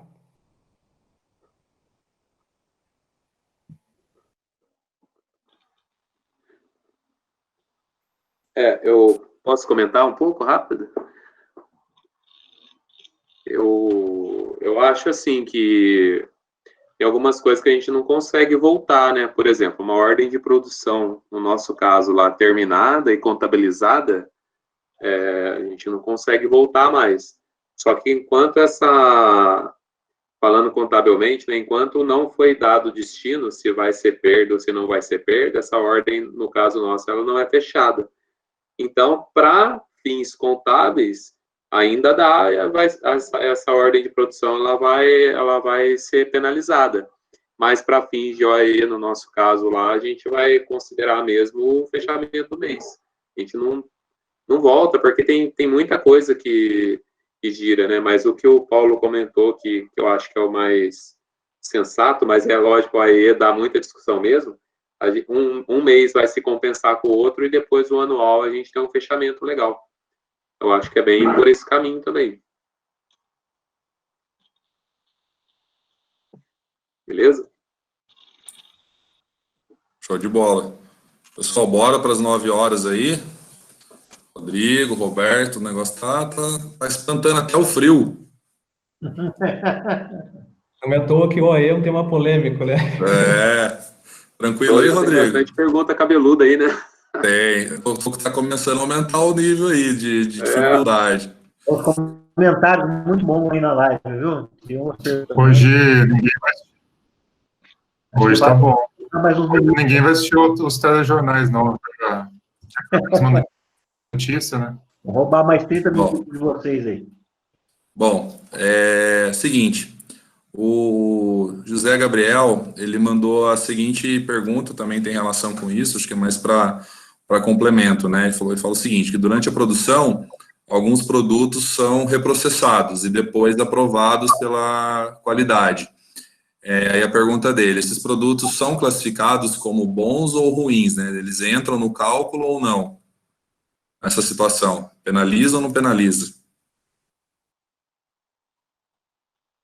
Penaliza, não tem jeito. É triste, mas quando a gente chegou no primeiro número de OAE, eu fiquei muito surpreso e muito triste também, né? E na época eu comecei a procurar um concorrente nosso, alguns contatos, né, fazer um benchmark para ver se o nosso número estava tão ruim assim. Até que eu descobri que o nosso número não era tão ruim assim. Eu fiquei até feliz depois que a gente descobriu isso. Mas é duro, mas tem que penalizar sim, não tem jeito. E para vocês terem ideia, né, lá na Tecnoval a gente tem uma máquina, 2 máquinas no corte, que é a máquina só para retrabalho. E essa máquina de retrabalho, ela também tem o OAE dela. E é por equipamento, então não tem jeito. Tem que penalizar mesmo. Se a produção saiu ruim, a máquina que produziu, ela vai ser penalizada. Não tem choro. É a mesma coisa, tá, pessoal? Penso a mesma coisa, assim, né? Para medir eficiência, tem que penalizar para a gente conseguir melhorar, né? Então, se você não mede, você não gerencia, sabe? Eu sei que dói no início, vai parecer aquele número mais baixo, mas as provocações que vão vir com isso vai fazer um negócio melhorar muito a competitividade, tá? Então, penaliza sim. Legal, e só complementando, fala assim, a questão não é se o seu OE é feio ou é bonito, né? Normalmente ele não vai ser muito bonito mesmo, mas ele tem que mover a empresa como um todo para constantemente melhorá-lo, né? Então, o OE não é da produção, não é da manutenção, não é do PCP, não é do comercial, ele é da empresa, ele é o indicador mais forte dentro de uma organização industrial. Então, ele não é de alguém, ele é da empresa. E como empresa, ele tem que ser bem medido para provocar a mudança para melhoria contínua, para excelência operacional. Show de bola. Vou para uma outra pergunta aqui que também tem relação com isso, que é a seguinte. O Reginaldo, ele pergunta o seguinte. Minha dúvida é quanto à perda de capacidade por um limitante da minha linha de produção. Um exemplo. A capacidade da máquina é de 250 metros por minuto. E uma parte do equipamento limita essa máquina a 200 metros por minuto. Então, eu tenho uma perda de capacidade de 50 metros por minuto, por causa desse limitante. Porém, não é um problema da máquina, apenas é uma parte da linha que tem oportunidade de crescimento. Como isso entraria no OE? E se entraria no OE? Eu vou responder isso aí. Entra sim no OAE, porque é como eu disse, né? Por equipamento ou por etapa do processo. Então, usando o meu exemplo lá, se o processo de impressão ele começa a mandar menos material para o meu processo de laminação, e o meu processo de laminação tem que diminuir a velocidade, porque não tem produto para laminar, daí está errado. Qual que é o caminho, né? O processo de laminação ele tem que manter a velocidade máxima até que pare a máquina. Quando para a máquina, a gente vai entrar no OE lá com máquina parada por algum motivo, que é ou aguardando manutenção, ou falta de pedido, ou responsabilidade do processo anterior. Isso deve fazer com que o processo anterior se movimente mais para que o meu processo não pare. Então, assim, se o processo antes aí limita, o processo de formulação, ele limita o invase, o gargalo está ali no processo de formulação, mas o OE tem que ser medido e tem que ser penalizado também, porque ele não está produzindo a velocidade máxima. Eu, por exemplo, quando eu tenho problema de matéria-prima, eu tenho que correr atrás do fornecedor e cobrar do fornecedor para ele melhorar. Não dá para mim, não tem o que fazer, então vou cruzar os braços e ficar de boa. Não dá para ser. Por isso que é legal essa questão do OE, e o Roberto mencionou bastante, né? Movimenta a fábrica inteira, movimenta todos os processos. E até deu um exemplo, né? Movimenta até o meu fornecedor para fazer o produto com uma melhor qualidade, para não impactar dentro do meu processo. Então, é uma ferramenta que tem que chutar a canela de todo mundo, né, Paulo? Como você comenta aí. Isso. A minha fala vai muito em contra do Rodrigo mesmo, sabe? Assim, o interessante assim, é a teoria dos gargalos, né? Então, assim, o elo com a velocidade mais baixa determina a velocidade do todo, sabe? E esse elo, quer dizer, então não importa o que você faça de eficiência nos outros, se tem esse gargalo, está com uma velocidade mais lenta, ele determinou a velocidade do teu processo todo, como volume de controle, sabe? E a ideia é assim, né? Eu não sei se é o caso, talvez o caso aí seja uma condição estrutural, eu não sei. Mas se for um equipamento, o OE é ótimo para colocar o OE em equipamentos gargalo. Então, identifica o gargalo do teu processo e passa a gerenciar com o OE. Se for um equipamento. Se for uma condição estrutural, o código de parada do OE da cadeia seguinte, da cadeia anterior, a cadeia anterior que está sendo impactada, vai aparecer lá no Pareto, né, gigantesco lá. Vai aparecer de uma forma ou de outra, né? Ou o código de uma parada, ou isso vai dar uma diferença de ritmo, aí vai daí como você interpreta, mas isso tem que aparecer no paretão, sabe? Porque, igual o Rodrigo comentou, isso vai mexer a organização, porque parece óbvio para quem está no processo, mas às vezes esses gargalos estão travando a fábrica por 20, 30, 10 anos e caiu numa zona de conforto, sabe? Caiu numa zona de conforto. E muitas vezes, com uma união de forças, com investimento nem tão alto assim, tudo questão de priorização, você consegue reverter isso. E aí, igual o Paulo comentou, né, ele fazer um investimento lá de $1 milhão, com 50, 100, 200 mil reais, você faz a fábrica como um todo produzir 10% a mais, gente. Sabe? E esse 10% a mais pode ser para vender mais, que é um mundo ótimo, mas pode ser para uma redução de turno, pode ser para uma redução de hora extra. Então, pessoal, assim, é eficiência na veia, assim, sabe? Gargalos têm que ser colocados na janela para todo mundo ver e mudar a situação. Aí, resolvendo um gargalo, vão aparecer outros. E tudo bem, é assim mesmo, entendeu? Mas não dá para ficar escondido, tá? Tem que aparecer. Show de bola. O Rodrigo falou bastante de interação entre as áreas, né? O Roberto também já mencionou sobre isso. O Reinaldo Rocha, ele até direciona para o Roberto, né? Mas cabe para inclusive o Paulo, né? E os nossos consultores fiquem à vontade se quiserem complementar, que é a seguinte. A pergunta está dessa forma, né? Por favor, gostaria de saber se na sua experiência com o OE na Gerdau, você notou uma mudança na visão da operação sobre o real resultado do equipamento.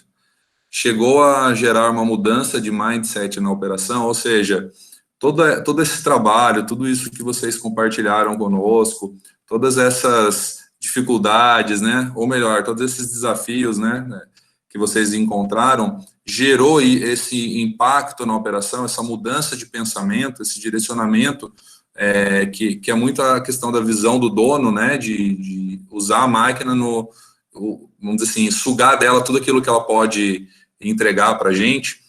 Então, essa é a pergunta do Reinaldo. Antes de vocês responderem, vou só deixar o pessoal ciente aí, ainda tem bastante perguntas, tá? Mas fiquem tranquilos, quem não teve pergunta respondida, a gente tem o comprometimento de responder todas aí, tá?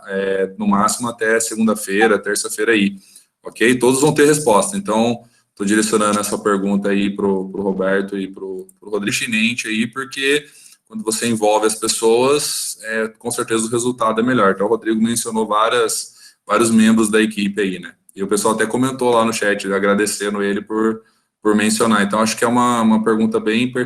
já estou aliviando para vocês aí, para diminuir um pouco a tensão, tá? Agora uma pergunta mamão com açúcar aí, beleza? Me permite uma resposta rápida? Deve ser o Reinaldo da novela, e se for um forte abraço, se não for um forte abraço também, tá? É um grande parceiro. Aí o Tadeu pode até me complementar, que eu vou citar exatamente o exemplo de um OE implantado ano passado. Está fresquinho, está muito recente ainda. Né? Então, o Alex Diego, que até apresentou já nesse fórum, em outras lives, né, um trabalho fantástico de liderança, né, e engajamento. Tá? O Alex, junto com a equipe da Trefila de Arames. Tá? E o OE foi o catalisador de engajamento.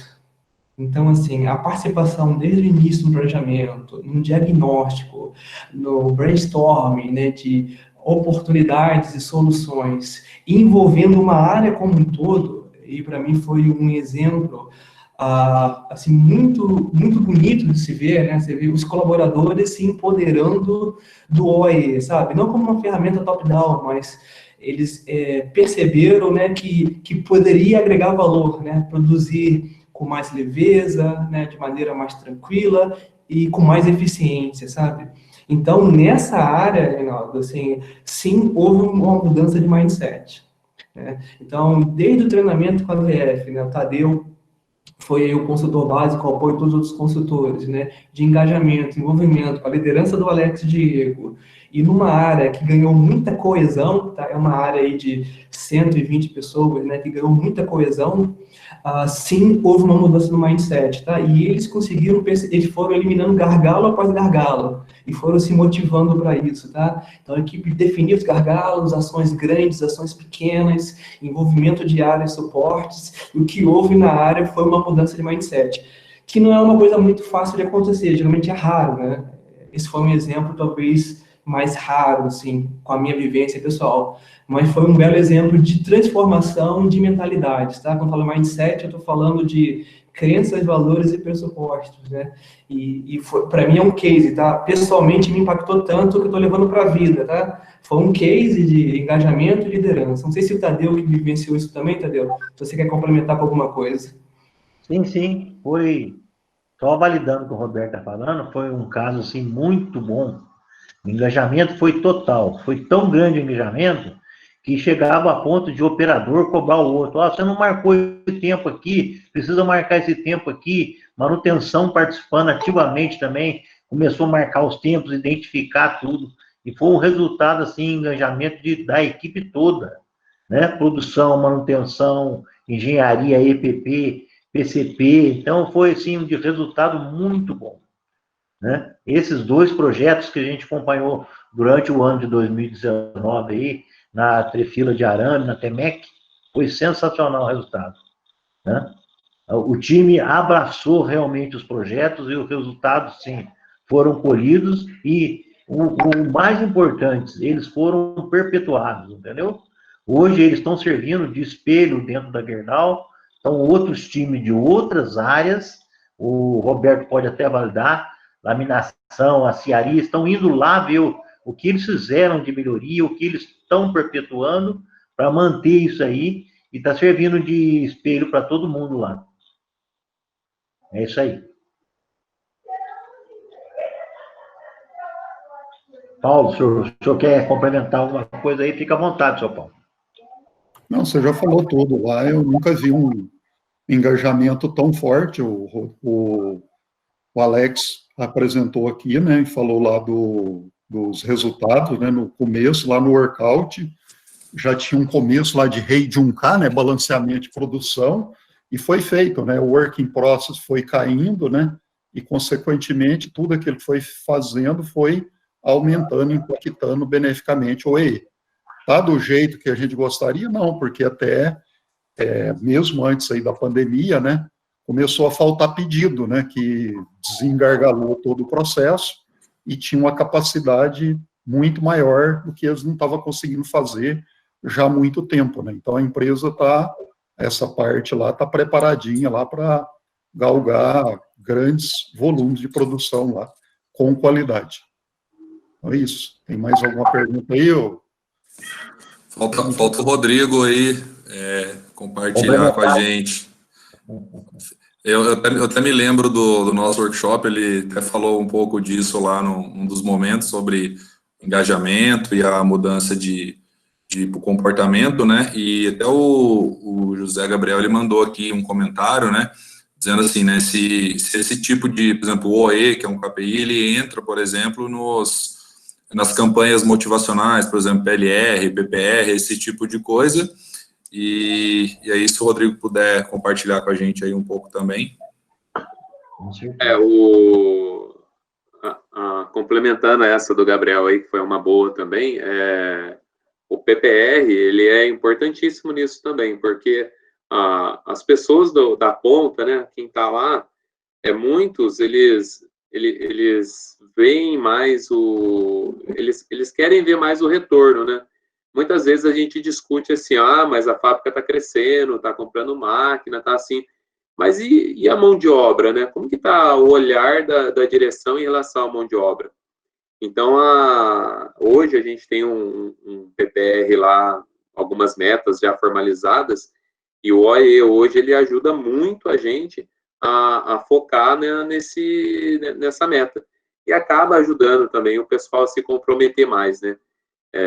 Eu digo assim, né, que até uma discussão antiga, dentro das empresas, não só na Tecnoval, mas na Gerdau também, ou na Novelis, ou em qualquer outra, nós temos os colaboradores que são top mesmo, o cara que agarra a causa, o cara que veste camisa, o cara que vê resultado, né, vê engrandecimento para ele também, mas tem o cara que não é assim. Então, a gente tem o cara que é top, tem o cara que é mais ou menos, e tem o cara que está mais devagar e que a gente tem que meio que empurrar o cara para o cara andar. Se a gente for olhar para o mercado como um todo, a galera que é top é rara. Você não tem só gente boa, né? Então, a gente também, até é um desafio nosso na liderança lá, lidar com essa galera toda, porque assim, não adianta também aumentar o turnover, né? Você ficar trocando. Na verdade, você cria um outro problema. E a gente tem que investir em capital humano também. Então, o que a gente, né, o Tecnoval tem feito há muito tempo, né? Eu digo isso porque eu também faço parte desse desenvolvimento, né? A gente há muito tempo está implantando essa cultura Lean. E, de alguma forma, está tentando fazer com que os colaboradores também valorizem que o ganho de conhecimento vai fazer com que ele seja um trabalhador top em qualquer empresa, em qualquer lugar. Então, também é um desafio enorme a gente motivar o cara sem dar dinheiro também. Eu não acho que é o ideal, sabe? Porque não pode ser uma troca. Eu não posso ser... imagina assim, né? Eu reflito bastante sobre isso. O meu tempo na fábrica, as minhas 8, 9, às vezes 10 horas que eu estou dentro da fábrica, não é só por causa de dinheiro. E não pode ser por causa de dinheiro, senão eu estou perdendo meu tempo lá, eu devia fazer outra coisa. Então, uma das nossas responsabilidades, até como líder, né, como liderança e supervisão, é fazer com que as pessoas vejam a vida de uma maneira diferente. E que aquelas 8 horas não sejam 8 horas rasgar seu tempo, seja diferenciado. E o que a gente pode promover além do dinheiro, né? Porque hoje a gente tem o PPR para ajudar. A gente pode promover a liberdade, o crescimento também, e o conhecimento, que quem adquire conhecimento, ninguém rouba dele, ninguém toma, ele não perde. Dinheiro você perde, você sai da fábrica, você já gasta. O conhecimento, ele fica guardado. Então, eu acredito muito que a gente tem que investir no amadurecimento das pessoas, tanto que a gente vem trabalhando a questão da cultura Lean, desde lá atrás, com o Paulo até, né, eu fui dos primeiros grupos lá de Yellow Belt, desde lá atrás, hoje a gente tem, eu não sei bem de cabeça, acho que a gente tem 5 ou 6 Black Belts lá, e a gente tem a maioria da liderança, acho que 2 ou 3 que não são, mas a maioria, no mínimo, é Yellow Belt. Então, a gente vai fazendo com que também a liderança vá passando isso. Para vocês terem ideia, né? Hoje a gente forma um grupo de melhoria, inclusive tem um para formar, tem um que começou ontem, né? Que é para começar ontem, um para amanhã e um para a semana que vem. São 3 grupos, um para cada processo, e a ideia que eu falei com os especialistas é que eles envolvam mais pessoas que não trabalharam ainda em grupos de melhoria. Por que disso, né? Porque a gente precisa disseminar a cultura e as pessoas precisam aprender mais. Eu acredito muito nisso, que a gente tem que fazer, sim, o envolvimento das pessoas, não só pelo dinheiro, sabe? Eu não gosto daquela cultura lá da época da Revolução Industrial, né? Que a pessoa ou funcionava com a cenoura lá na frente, ou funciona com o chicote atrás. Ó, faz isso que eu vou te pagar, você vai, no final do mês eu te dou um aumento. Ou então, né? Ou você faz isso, senão eu vou te mandar embora. Então, eu acho que essa gestão não serve mais, ela não funciona mais, porque todo mundo, todas as pessoas hoje, tanto líder, operador, ajudante, todo mundo tem acesso à informação. Tanto que a gente está aqui na sala, não tem só liderança aqui, tem líder, tem ajudante, tem operador, tem especialista, tem de tudo. Tem gerente, com certeza. Então, todo mundo tem acesso. Então, eu não posso trabalhar para enganar, eu não posso fingir que está tudo legal. Não, na verdade, eu acho que o tratamento humano com transparência, com responsabilidade, com honestidade, né, eu acho que com integridade, eu acho que esse faz uma diferença danada. E isso ajuda naquela historinha que eu contei da mãe lá pedir para a filha arrumar a cama. Isso faz com que a pessoa se engane de verdade, porque ela está vendo valor nisso de verdade, e ele entende que ele é uma pessoa valorizada e é uma pessoa importante para a fábrica e para o processo, né?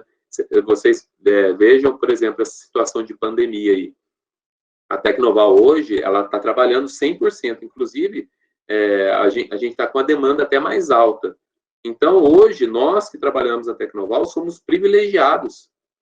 Então, isso, tá vendo? Isso precisa ter valor. Pô, eu trabalho no ramo de alimento, né, de embalagem para alimento, eu estou ajudando muita gente que não está podendo trabalhar. O grupo onde eu trabalho está ajudando um monte de gente, de hospital, e o grupo que vocês trabalham também. Então, é importante o sentimento do dono, sim, mas o sentimento de ser dono de um negócio que realmente transforma a minha vida, né? Que faz eu ter uma vida melhor em casa, que faz eu me relacionar melhor com a minha família, com a minha esposa, com os meus filhos. Eu acho que fazer com que a empresa seja realmente parte da vida é o que vai fazer com que a pessoa engane. E eu acredito que na Tecnoval muita gente é enganjada justamente por causa disso.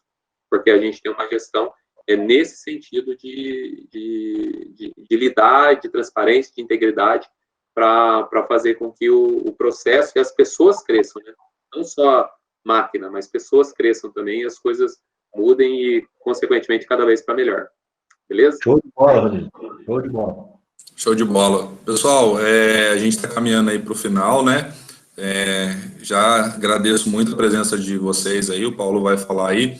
Só para quem a gente não conseguiu responder, a gente só reforça, né? Para quem ainda tá guerreiro e está aí com a gente agradece que a gente tem 60 pessoas aí, a gente fica muito contente com isso. Caso não tenha informado as pessoas que ficaram sem resposta, coloca para a gente aí o e-mail de vocês, né? Algumas pessoas a gente até tem um contato, mas coloca para a gente aí no chat, para que vocês não fiquem sem resposta, tá? E a gente agradece muito aí, pede desculpas por não ter conseguido atender todas as perguntas, foi bastante, né? Mas vocês não vão ficar sem resposta aí desses feras aí do Rodrigo e do Roberto, tá bom? Aí, Paulo, a palavra é sua aí. Tá, eu fiquei imensamente satisfeito aí, né, com toda a participação de todos, vocês presentes. A gente sabia, né, que esse tema OEE é bastante complexo, né, e poderia gerar esse tipo de rico debate, e de fato gerou mesmo.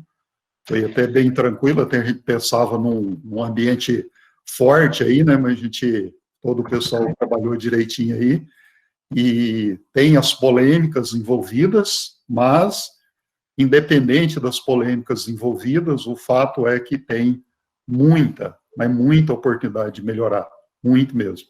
Então, nós vamos ter o cuidado aí de tentar, desde que fique identificado aí quem fez as perguntas, né, nós vamos tentar responder em comum acordo aí com o Rodrigo e o Roberto, e agradecer muito a quem nos concedeu aí um pouco mais de tempo aí, talvez, creio eu, né, que foi pela riqueza das contribuições, ok?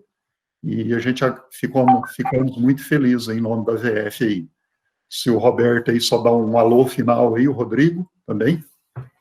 Muito obrigado aí. Não, Paulo, né, equipe VF, Taikai, Tadeu, Fabrício, né, Regis, todos aí, só mais uma vez, tá, obrigado pela oportunidade, é altamente motivador, quer dizer, numa quinta-noite, você vê aí quase 60 pessoas, né, compartilhando com a gente, participando com a gente, então, isso é bom para o país, assim, as pessoas preocupadas, né, em realmente dar o seu melhor, tá? Eu só queria agradecer mesmo, né, só falar que muito dessa cultura do OAE por trás, né, tem essa cultura Lean, né, que é uma cultura baseada naqueles 3 elementos de just in time, né, parar imediatamente quando tiver um problema e melhoria contínua permanentemente. Então, esses 3 pilares, né, se você tem isso como crença e você divulga isso através de um indicador, sabe, realmente você consegue revolucionar processos, tá? Mas aí só agradecer mesmo, tá? Obrigado a todos, Rodrigo também, obrigado pela parceria aí, tá, Rodrigo? Prazer também em ter esse momento contigo. A Valfilme é uma empresa que cada vez mais eu admiro, tá?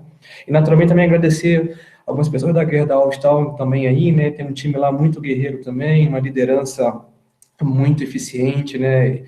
Então também agradeço também a minha empresa também por essa oportunidade de crescimento, tá? Um forte abraço a todos aí. Beleza, Roberto? Obrigado aí pela consideração. Eu também não é a primeira vez também que eu participo de uma reunião ou de uma conversa onde você está presente. Eu acho que para mim também sempre enriquece as suas experiências. O olhar do negócio para mim é uma coisa importante. Eu acho que você traz muito isso na veia, isso é muito legal e me ajuda também, me faz crescer também. Paulo, obrigado aí por mais uma oportunidade, né, de dividir um pouco das nossas lutas, né, dos nossos desafios aí. Obrigado pela galera aí que está participando aí, galera que perguntou, tem bastante pergunta difícil. Pessoal da Tecnoval que está participando aí, brigadão da presença, de estar prestigiando também. Acho que para alguns foi um momento para a gente se conhecer um pouquinho mais e entender também um pouquinho mais uma ferramenta que a gente está investindo mais, né? Obrigado mesmo, Paulo, pelo convite, ó, satisfação enorme e sempre que possível eu vou querer estar presente, hein? Obrigadão, gente.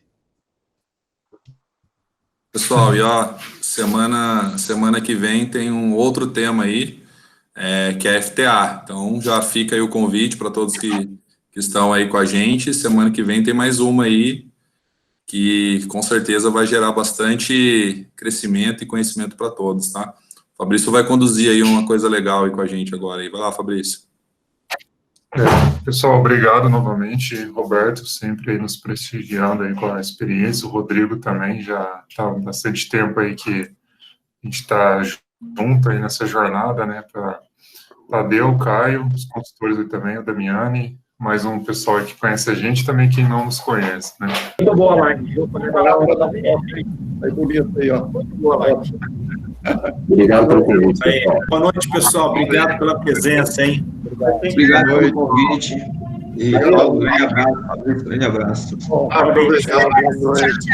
Obrigado a todos pela presença. Obrigado aí, até mais. Valeu, pessoal.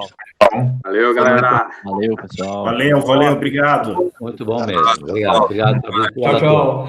Forte abraço, tchau. Boa noite, tchau. Boa noite aí para todos aí. Muito obrigado mais uma vez.